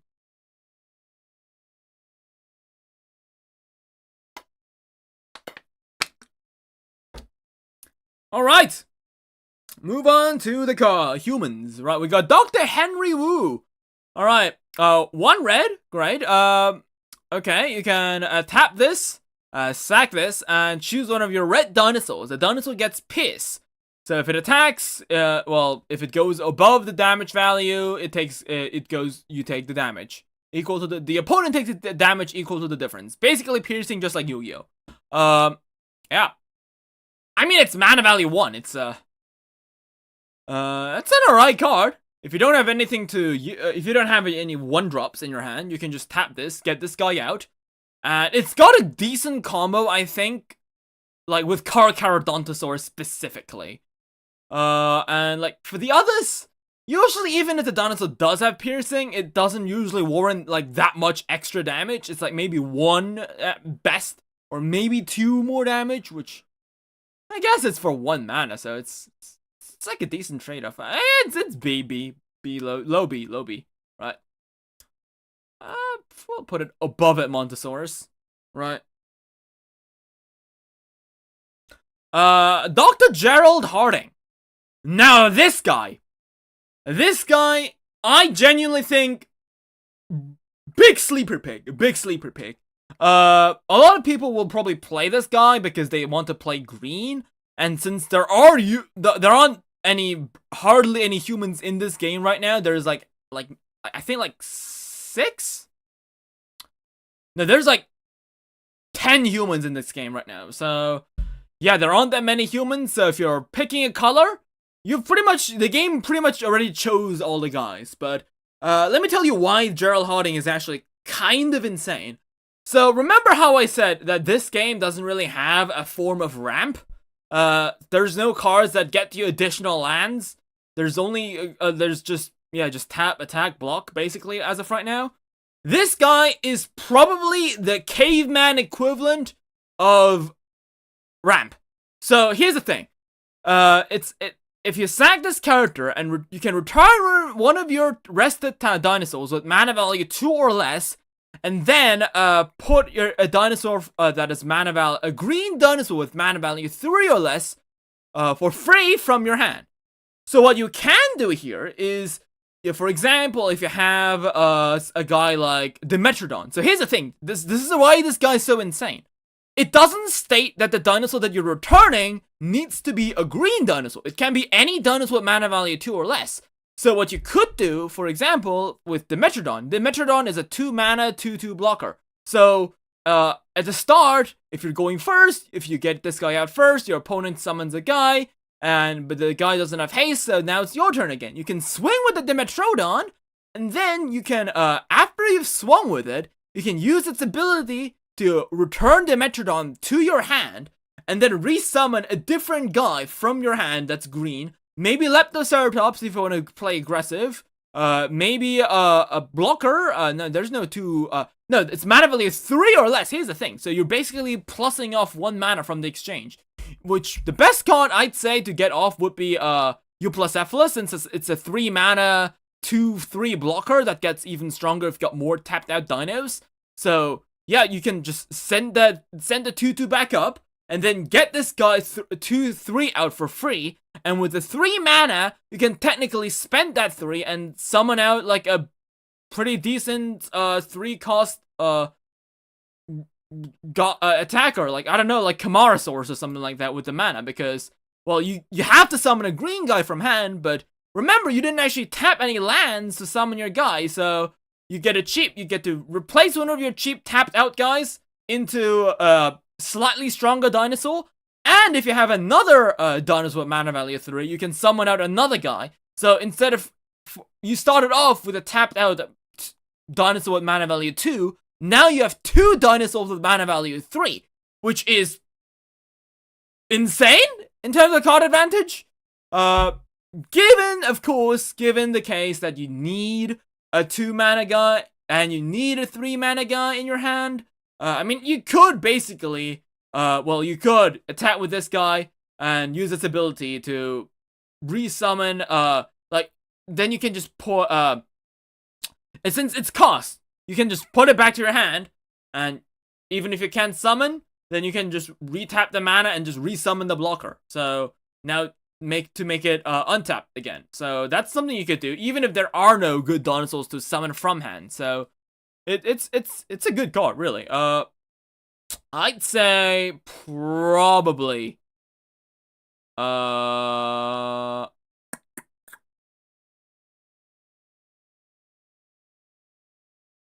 I mean, it gets out blockers at the start, right? Like, later in the game, that extra, like, 1 or 2 damage can be counteracted, right? Like, you can get blocked by them. You could, like, the opponent could mill an insane card, like the Aviary, to set you back again. Like, but it has its uses, and besides, it's just cool to see a 1 tapped out 2/2 blocker turn into a 3 mana 2/3 blocker and a 3/3 dino. So yeah, this is pretty cool. Right, and the next card is gonna be Nedry. Right, sack this character, and you get to summon out a dinosaur with mana value 3 or less that has Venom. So, yeah, Death Touch, basically. You get to summon out a guy with mana value 3 or less that has Death Touch for free. Which in this case would be the Nomen Dubium, which is a 3 mana 1/1 with Death Touch. Or you could summon out the 1/1 2 mana value Dilo. So this guy also has Death Touch. So yeah, I like this. This is flavor once again. Dennis Nedry appears, dies to the Dilo, and then you play with the Dilo. So yeah, that I like this. It's like flavor-wise pretty cool. But the problem with this, I think that the problem with Nedry here is that it's not an ability that you can trigger on your opponent's turn. If it was, I feel like Nedry could have been a lot better. But because you basically use this guy to cheat out like a mana value 2 Dilo or a mana value 3 Nomen Dubium, but they only have 1 attack, so it's not like you can, and they got Summoning Sickness too, so they can't attack that turn. So, yeah, that could be a bit of an issue. So, it's a shame, because if I could do this on your opponent's turn, that would have been pretty cool. But, alas, it doesn't work like that. It does fall a bit short, but I mean, at worst, you get a Pectinodon for free, and you can't say no to a free Pectinodon. Probably over here, considering that Nedry is technically ramp. You do get out a dinosaur with higher mana value than the one you put in. So, yeah, not so sure how effective that's gonna be, but ramp is ramp. Right, John Reynold Arnold. Right, let's see what this guy got. Yeah, sack this character and bounce one of your own dinosaurs, and then heal up to 1 damage. Yeah. It's they also say face up damage.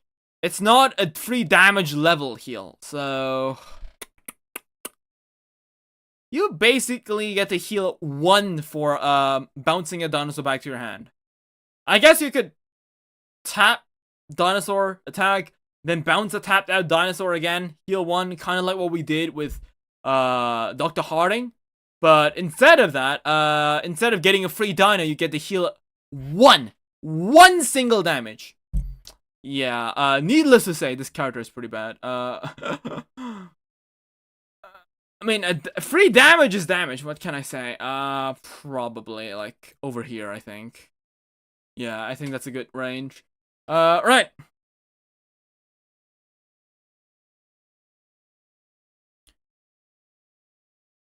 Okay, so I think, yeah, that was it for the Season 2 cards. Now, let's try putting on the Season 1 cards. Let's start off with none other than the Tyrannosaurus Rex herself.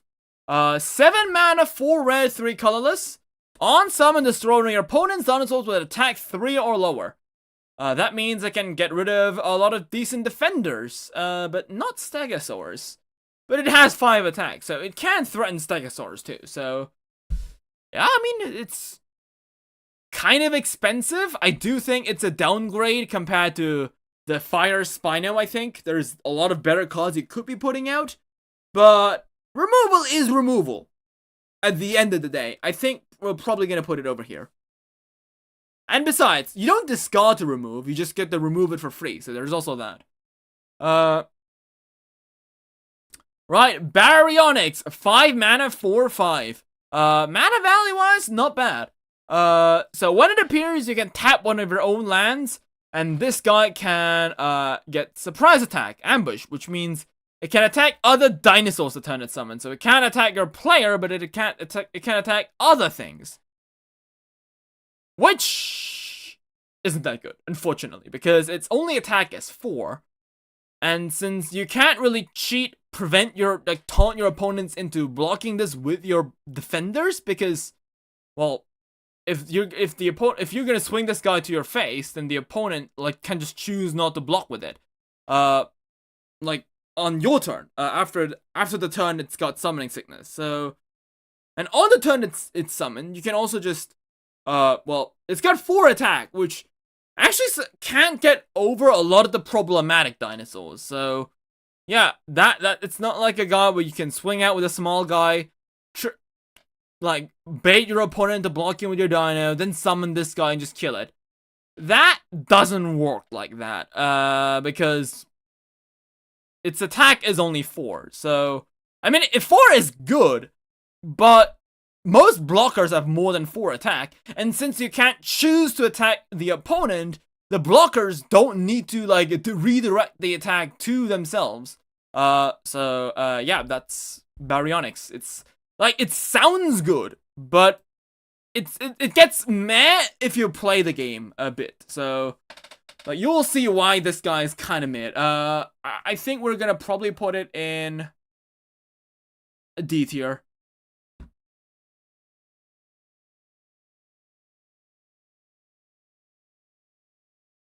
Stegosaurus, 2 mana, 2/3. This actually used to be the first vanilla, as you can see. Like, we've had other color vanillas that are 2s, like Leptoceratops and Aliramis, but this guy was like the OG guy that was a 2 mana, 2/3, which was pretty good even back in the day. Those standards were good. I think we're gonna put it over here. Right, Herrerasaurus. What does Herrerasaurus do? Right, on summon, you can tap one of your lands. This guy gets quick attack, which means it can also attack players. So it's basically 4 mana, 2/4 that has haste. I mean, if you got the mana to spare, but if you don't, then it's a bit kind of tanky creature at the start, I guess. Like, it's a 2/4, which means it's, like, slightly weaker than the Camarasaur, but it gets quick attack. I guess it might be good, especially at the end if you want to just deal out a bit of extra damage for game. You could Herrerasaur for game. I I think this guy's difficult to put in. Probably low B. Right, Pro C, a 3/5, a 4 mana.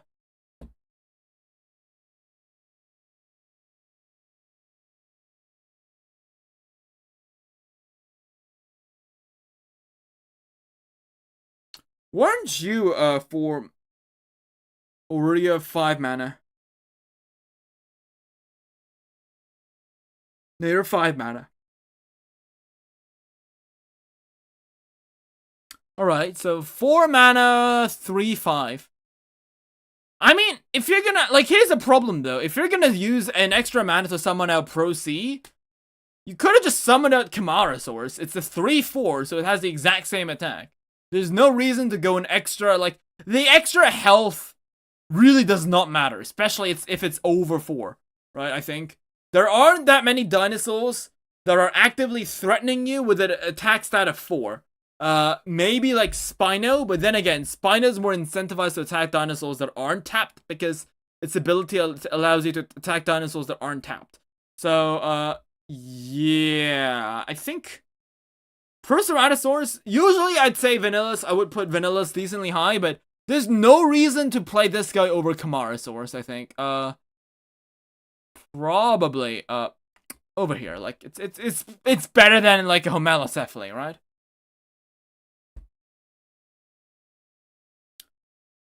Okay, Compsognathus. What does the compy do? Red. Just 1 red. Tap this dinosaur and tap one of your own lands to buff one of your own red dinosaurs +1. So basically, for 1 mana, your opponent dinosaur attacks the opponent. No, you get to attack your opponent for an extra bit of damage on top of what we already have.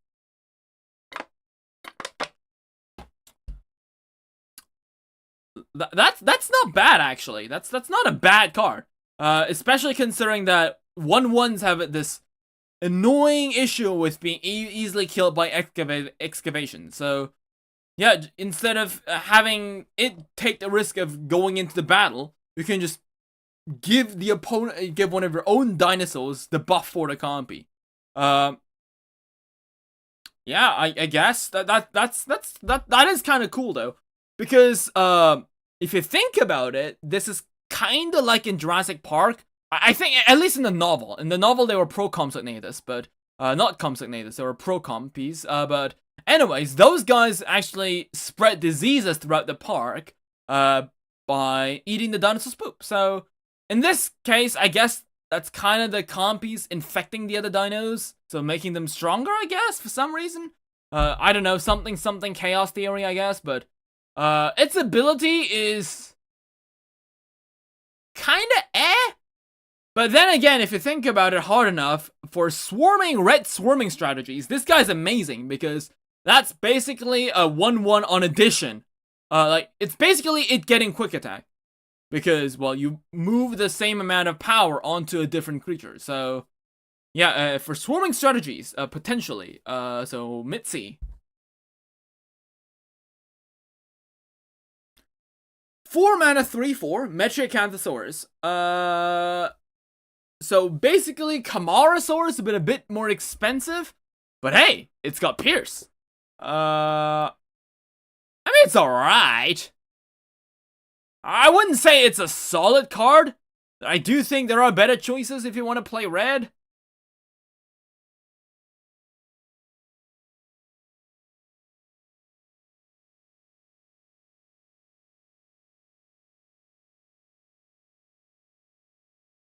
Let's put you...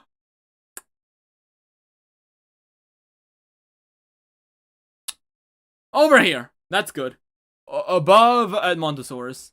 Because you two are cards that are not bad by themselves. It's just that there's better cards with alternatives. Right. Triceratops. Those are Triceratops, Baloo. 4 mana, 3 green, 1 colorless. That actually is more of a pain in the ass than you'd think, because you need 3 green, and that's kind of hard to assemble at the start. But if you do get it out, once per turn, if this guy battles an opponent dinosaur, you can untap this guy. So basically, it fucks over every single blocker with attack value of 3 or less. Because, well, if you block with this guy, it kills it, and then it can basically re-tap itself, and then re-swing itself at your face. So, yeah, you just take the damage. Very annoying. And it's good removal if the opponent keeps spamming out dinosaurs with mana values with defense value 3 or less. So, but kind of hard to work out. Remember how I said that Triceratops' mana value makes it a bit annoying? It's a bit annoying to summon it, and also it's kind of slow because it doesn't have quick attack. So yeah, you've got to wait a turn, and by then the opponent can like go countermeasure the trike.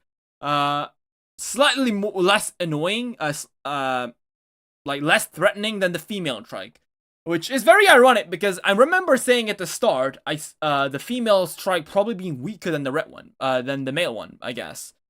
Because, well, it's not the male one, it's just Triceratops. They didn't really state its sex, but, yeah, I guess turns out the female one was just better because it does something when summoned. So, yeah. Trike used to be really good, though. Before the second pack came out, this guy was, like, the best pick. But, unfortunately now, not so much. But still, you can get some surprise hits every now and then.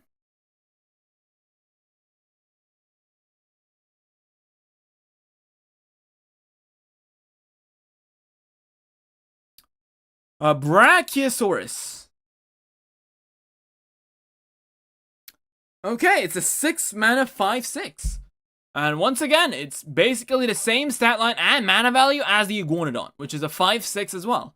But I think the Iguanodon is 3 green and 3 colorless. This one is 4 green, 2 colorless. So you need a more, I guess, attachment to green if you want to use it. I don't know what the word for magic was. It devotion? I don't know. But on summon, choose one of your opponent's dinosaurs and reduces defense by 1. I mean, what can I say? Like, it's just Iguanodon, but it does something when it's summoned. Iguanodon is ready high C, so and of course, this guy alongside the Iguanodon are the only good high attackers in green. So yeah, I mean you could. I think it's pretty high up. I'm gonna be honest. With Brachiosaurus, I'm not quite sure how high to put it. But over here.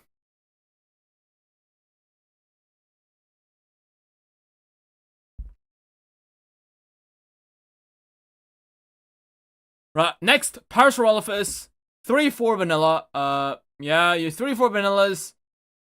Solid choice, can't go wrong with that. Stegosaurus. Oh my buddy. Buddy. Probably the best card at the start of the game when it was released with just the structured X. Yeah, it's a 5 mana 4/5 blocker. It hits hard, it blocks hard.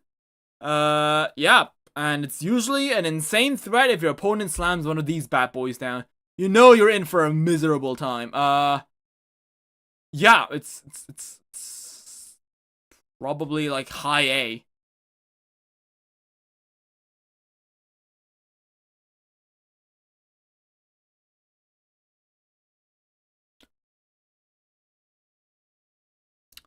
Pachycephalosaurus, 2/5, 5 defender. It means it's very tanky.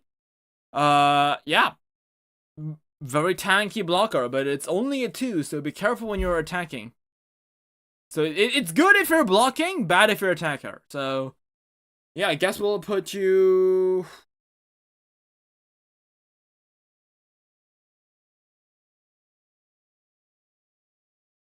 And where do I put the cryo? The cryo is. over here. Yeah, we'll put you lower than Cryo, because unlike the Cryo in red, Packy in green has a lot of amount of alternatives. Beetle Vanilla 4-6. I mean, this guy's a bit too big for my taste. Mana value is a bit insane, considering you probably could have pulled a Stego with that mana. But it hits like a truck. And frankly, you can't say no. Also, very fun fact. Did you know that the Carnivores and the Beetle, this is the green one, they share the exact same stats and the exact same mana values. They're basically the identical cards, but with different colors. And that's so funny.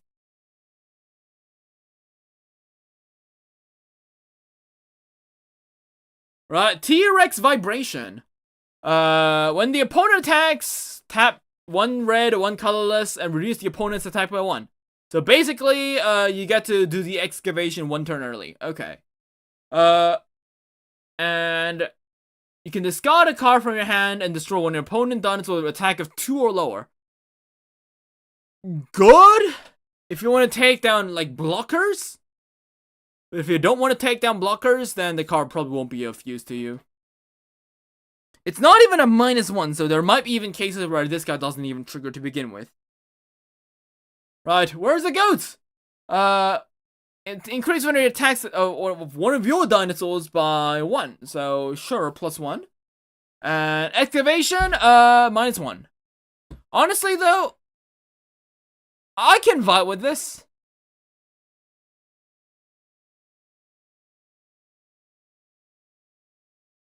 Okay.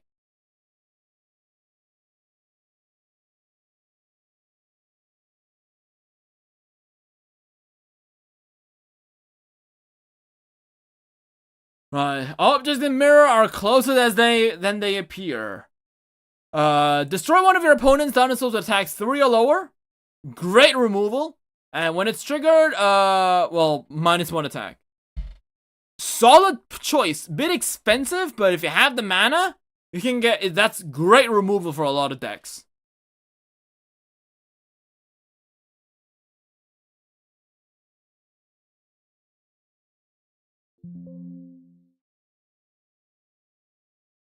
Okay. Next card is the Raptor Claw. When the opponent attacks, tap 1 green to increase the defense of one of your dinosaurs by 1. Okay. Good blocker. If you struggle that, you can get rid of that to, like, increase your blocker's defense by 1. You'd think this card might be worthless, but I have had this card get used against me and it feels like shit, so... yeah, it's for 1 mana, honestly, you might consider that. But when it's excavated...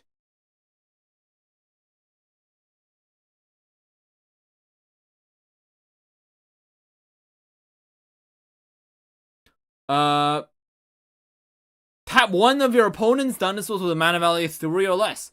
So if your opponent is attacking with multiple dinosaurs and you flip this one up first, you can tap one of the opponent's dinosaurs and prevent them from attacking you. I mean, it's basically like the Aviary, but like a much lower downgrade for slightly more versatility, I guess. And we'll put it over here.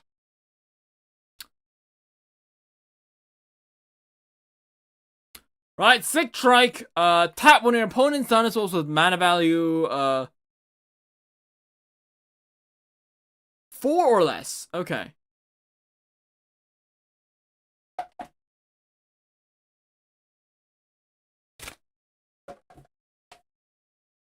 So, yeah, Mill Effect is also, reducing the attack by 1. Solid card, I think.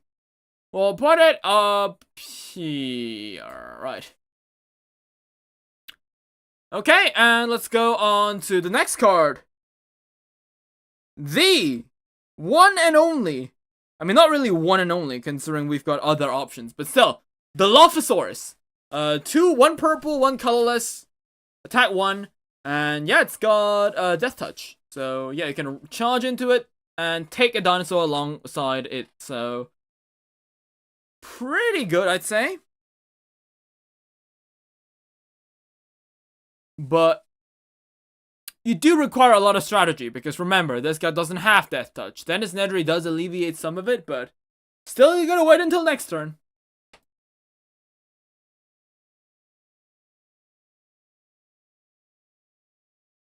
I'd say we're probably gonna be putting it over here, high sea. Sailing the high seas, looking for dinosaur cards. Next up, we've got Amber. Yes. Sack this and tap one of your opponent's dinosaurs mana value 3 or lower, and then summon your own dinosaur with mana value 4 or lower. Sounds great until you realize that this is basically tap one of your opponent's dinosaurs, because the mana value is identical. But there is a decent combo though, since this only requires 2 green and 2 colorless.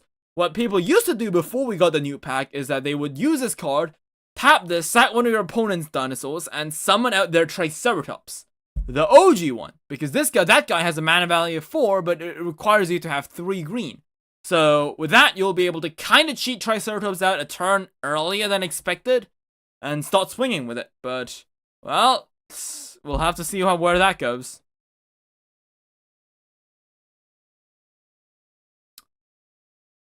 Okay, what are we missing? Yeah, I mean, Triceratops is...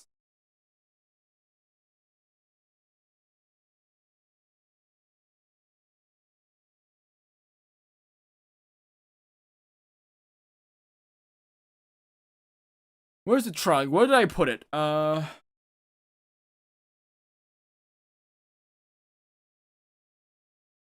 here. Sure, you can be over here. You're only as good as the trike. Oh wait, the T-Rex tremors. Didn't we do this?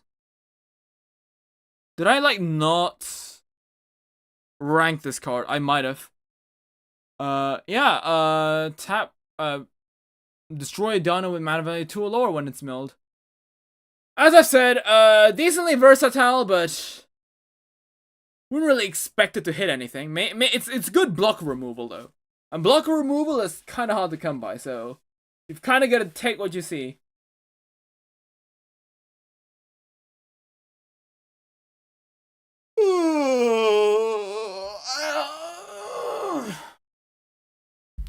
Alright, let's keep talking. We are on the last page, I think. Right. No, we got... I think this is it, right? Yep, that is indeed it.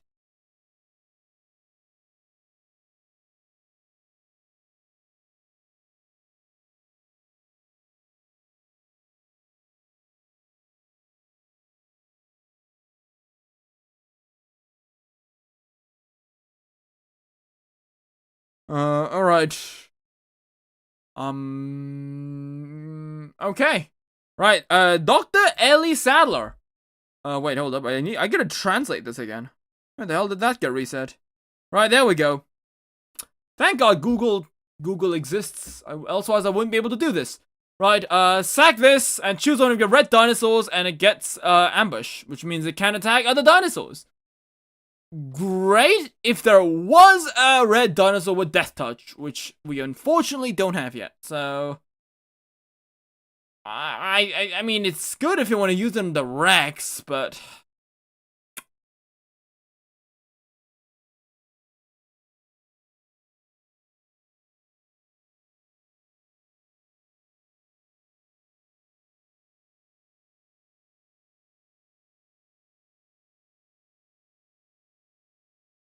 right, let's put you...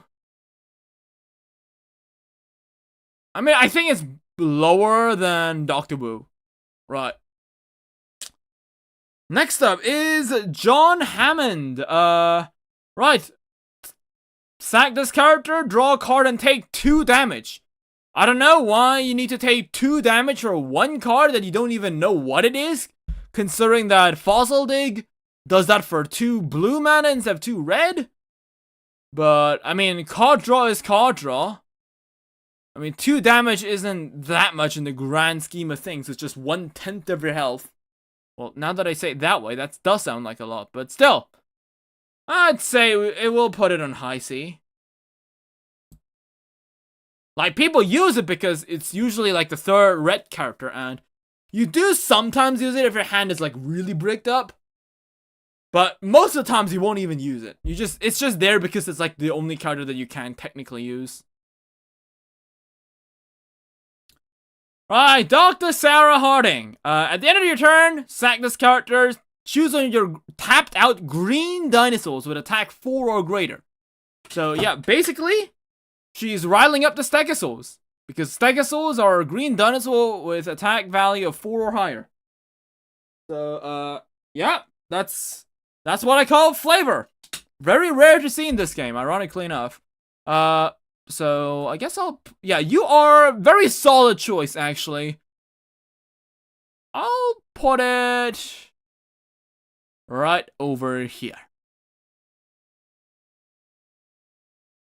Well, our two put list is very small now. Wow, we've actually managed to put most of the cards in here.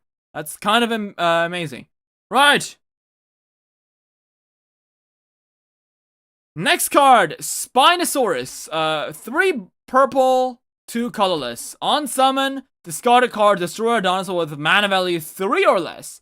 See, now mana value 3 or less is kind of lenient because you don't have to do too much crazy things to get them that much low. 3 is a reasonable amount, and you can also don't even need a lot of like mana reducing guys. If you have like a 3 guy, like mana value 3. Like, the opponent has a decent tanker like Camarasaurus, Spinosaurus can take care of it. And this one, unlike the flame one, it doesn't actually have, it actually has swimming. So, yeah, pretty good. It stays there for a long time. And 3 damage? Pretty decent card. Its mana value isn't, like, too expensive either. I think it's very reasonable. I would say a B tier.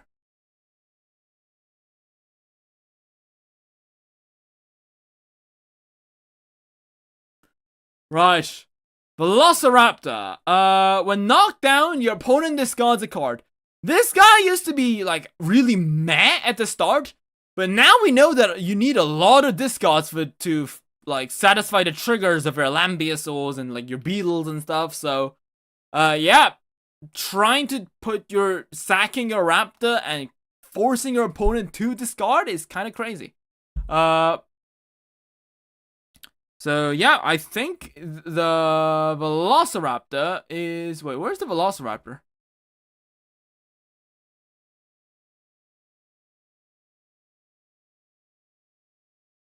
Where'd it go?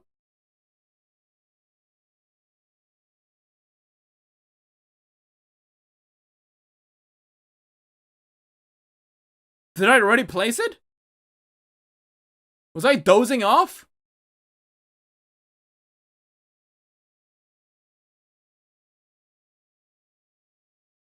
Okay, we'll see as we go along, okay?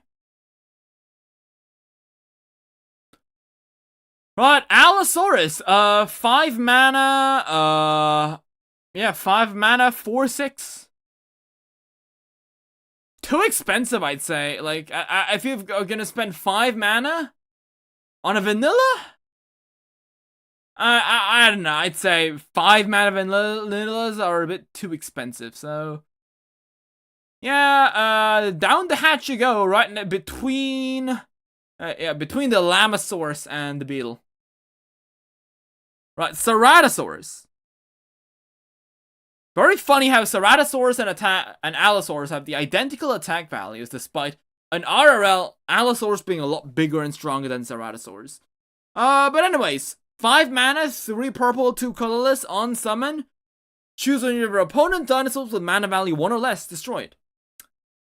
If you really want to fuck over some random ass compy, stay, be my guest. But a 5 mana card that only gets rid of a single mana card of your opponent, that math is not mathing. I'd say it's a bad card. Ceratosaurus is probably one of the worst cards in the set. Yeah, it's E. That cannot be set for a Concavenator, which has a defense value of 7, making it actually the best blocker in the game so far. It's like the only other blocker outside of the Metrodon when it comes to purple, but the green's best blocker is the Pachyrhino with a blocker of 6. This one is 7, which means it's really gonna survive most things out there. Yeah, blocker. You do need a lot of purple, but I mean, at that point, if you're playing a mono or dual color deck, you should have most of the colors ready. So, yeah, Concavenator. I mean, it's a decent blocker. I think we'll put it on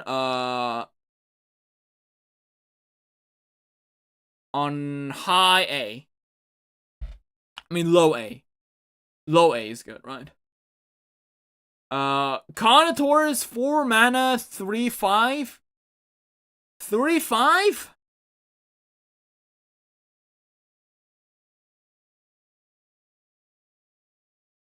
So basically, Proceratosaurus, but purple. Yeah, I mean, it can go over there.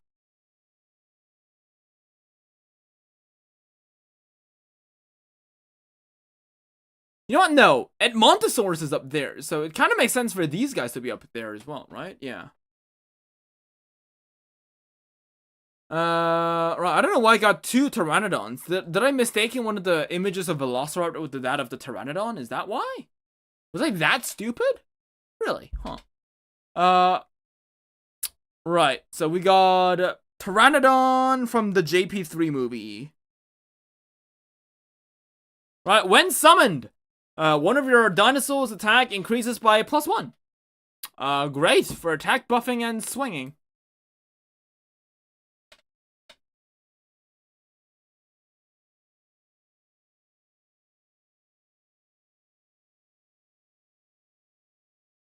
So let's put you. I mean, +1 attack is always decent to have. And it's a 3/3 flyer, so its stats are actually solid.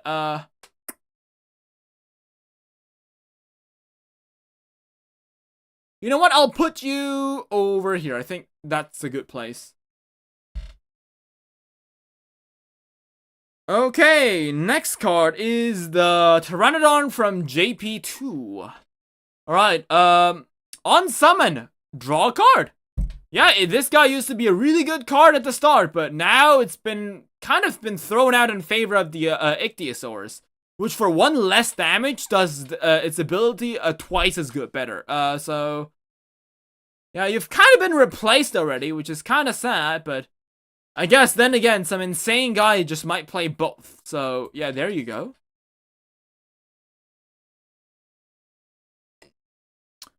Mononychus. Mononychus is probably one of the most solid cards in the entire game right now. Not only is this guy a 2/2 blocker, remember what I said with Dr. Sarah Harding not Dr. Sarah Harding, is it Dr. Sarah Harding, is it just Dr. Harding? Anyways, he basically you can just send any mana 2 or high, lower guy to your hand, so you can attack with it, send it back up, and drop down Euplocephalus, or any mana 3 dino, so yeah, and besides, it's a decent attacker, its mana value is great, it's also a blocker, so yeah, what doesn't it do? And plus, it's blue, and since blue has a lot of the good excavation skills and draw skills, people are incentivized to mix always in a bit of blue, and well, a 2/2 attacker and blocker at the same time. Why not? Why shouldn't I? So I think you can go up here. Right, that might be better. Right. Okay, next card is gonna be the Gallimimus. They're flocking this way. Just kidding, it's just a single guy. It's a 2/3 vanilla. I mean, vanillas almost can't go wrong with vanillas.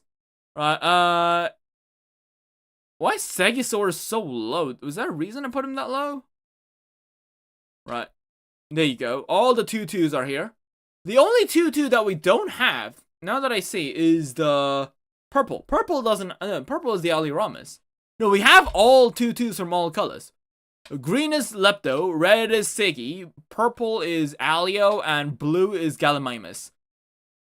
I do feel like IRL, those dinosaur power levels would kind of be all over the place, considering that you're saying that the Gallimimus and the Stegosaurus have the same amount of ferocity, which I don't really think so. I don't feel like that makes sense. And we got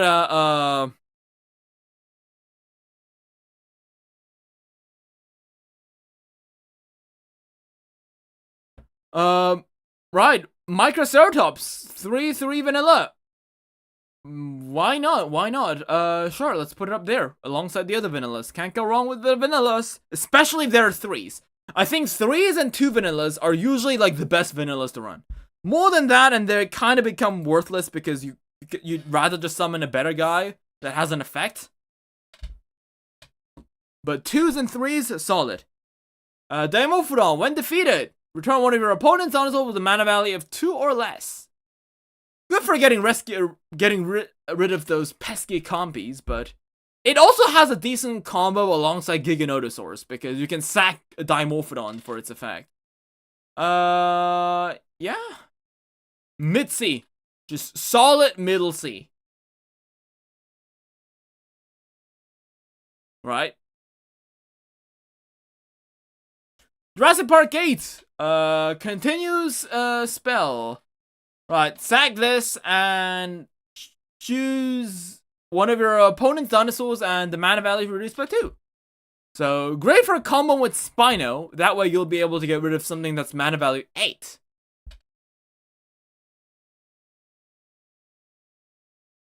I think we're gonna put it up here.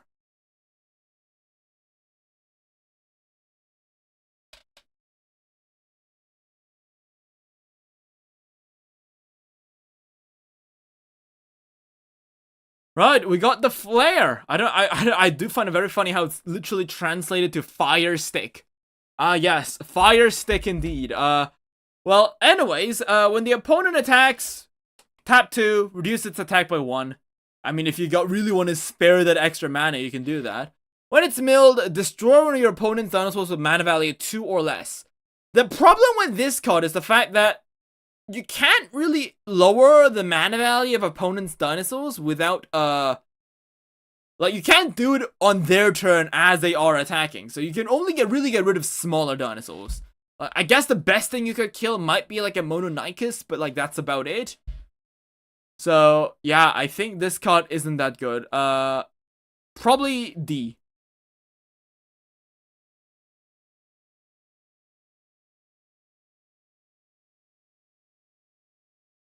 Right, Barbasol Cream. Right, main phase. Reduce the counterattack of one of her opponent's dinosaurs with mana value 6 or less by 2. Okay, for 3 mana, reduce it by 2. Okay, seems like a solid exchange. And, yeah, on mill, reduce attack by 1. Honestly, for a purple, this is probably, like, the best card. I'd probably put it on, over here. Solid pick.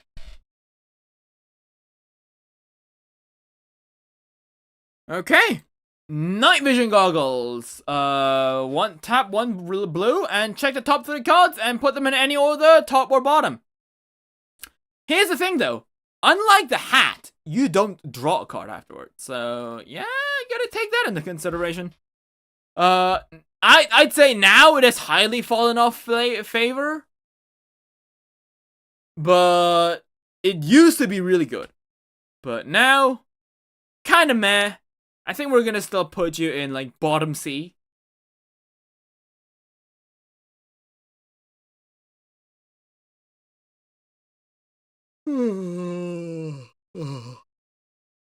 Alright, we got 10,000 million volts. Right. Main phase, return one of your opponent's dinosaurs with mana value 4 or less to the owner's hand. Cool. Why 4 or lower? Why can't it be higher? And mill, reduce the attack of one of your opponent's dinosaurs by 1. So, solid pig, solid bounce. The problem is, bounce dinosaurs always come back. So, you are basically getting a free turn where you can smack the opponent without having to worry about one blocker that they have. Not a good exchange unless you're going for game. Probably over here.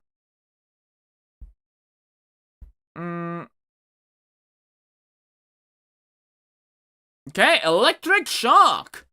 When the opponent attacks, increase the counter attack whenever dinosaurs by 1. Okay, for 1 blue, that's pretty cheap. When it's milled, return over your opponent's dinosaurs with a mana value of 2 or less. Again, it's just like the same as the Barbasol Cream, was it, or something like that? Yeah, like there's no direct way to lower the mana on your opponent's turn unless they're directly falling for it. So, yeah, I guess you'll just...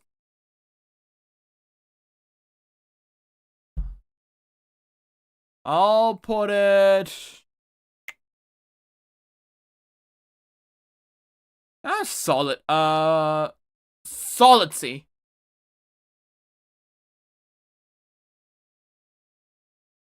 Right, Alan Grant. So I think this is one of the this is the game at the start. So I do think a lot of people were like messing around what to do with the characters. So Alan Grant is very funny because it's like the only character that does nothing while it's actively on the field. It only triggers when it is summoned, when he's summoned.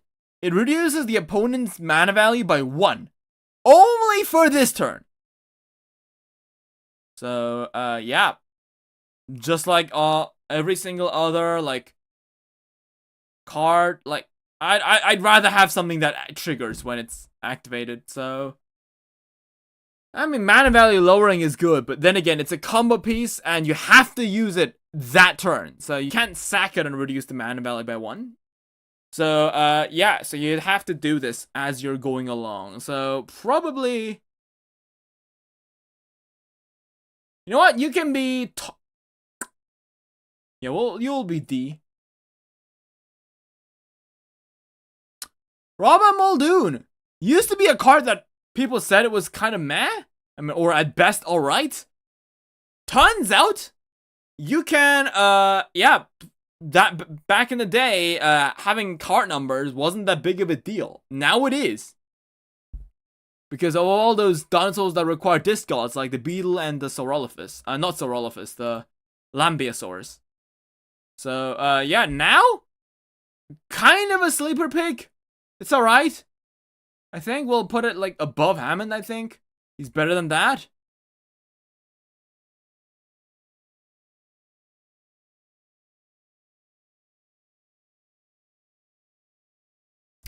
Hello, Shuno. Welcome back. Welcome.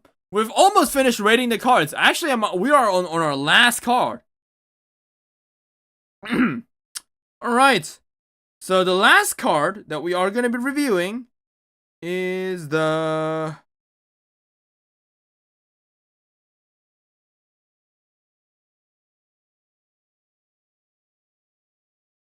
is Ian Malcolm. Where's it? Alright.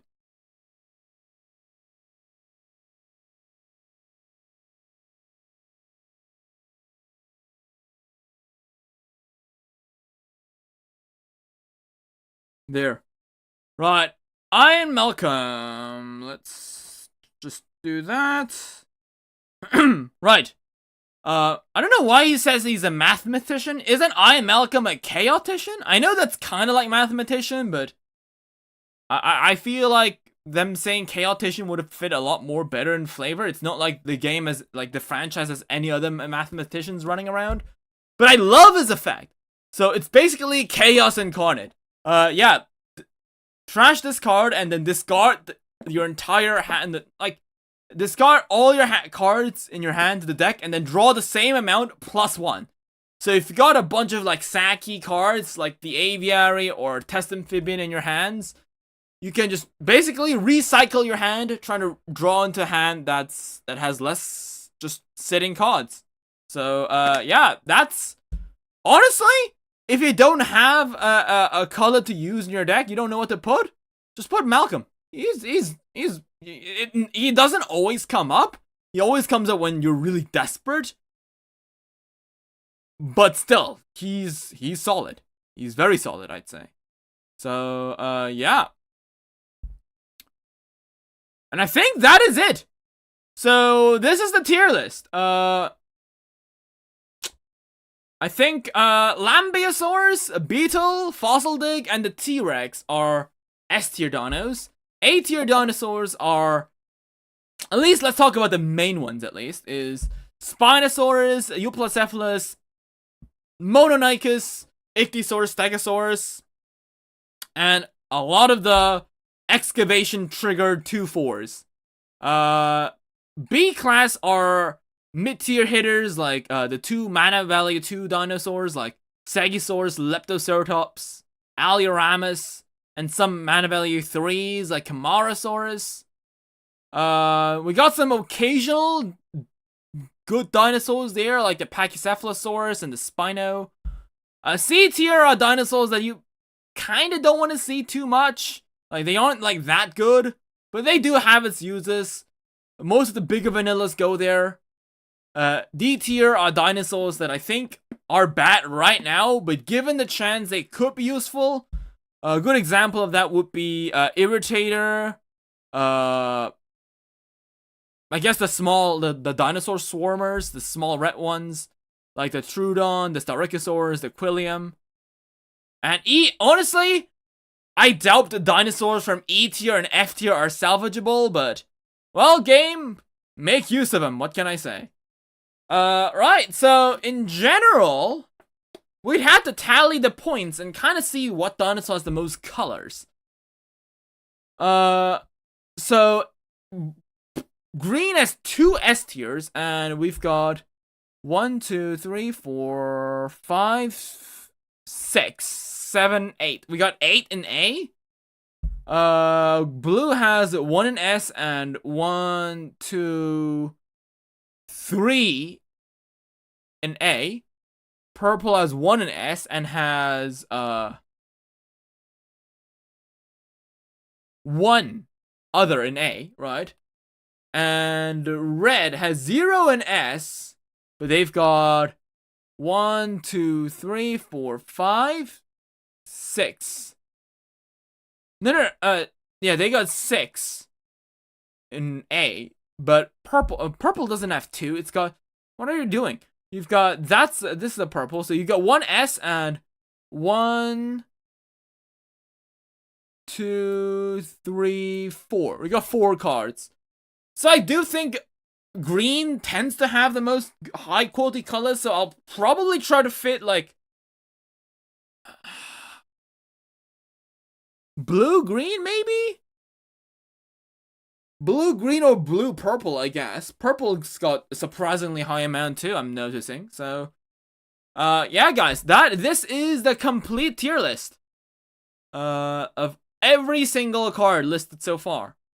So yeah guys, if you enjoyed this video, leave a like, don't forget to subscribe, and until next time, may the Jurassic Sprip with you.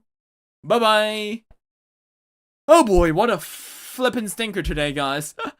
I was really, my brain is like halfway dozing off, and which I shouldn't be doing. Stream retention was pretty dog shit. But hey, we got some news. Apparently, during the Dinosaur Jurassic Park TCG Championship, they'll be giving out Jurassic Park Christmas cards. Yay! Honestly, this could be a sweater design. I probably would have bought it. Yeah, we got that. Pretty cool. And once again, the T-Rex is doing that 67 pose. Can you just stop doing that? But yeah, pretty cool. Pretty cute designs. Yeah, guys. So I'd like to talk more. I know we've got some new news regarding like sauropod skin texture, I think. But yeah, I think what we'll do is we'll probably stop here. I'll go study, and after I go for a quick nap, a dirt nap, and yeah, guys, I'll see you guys tomorrow. Bye bye. Or is it tomorrow? Yeah, it's tomorrow, right? On Saturday morning, yeah. Well, what are you saying, Lopho? You can do that, right? Okay. See you guys tomorrow. I think we might play Evolution 3 or RimWorld. We'll see about that.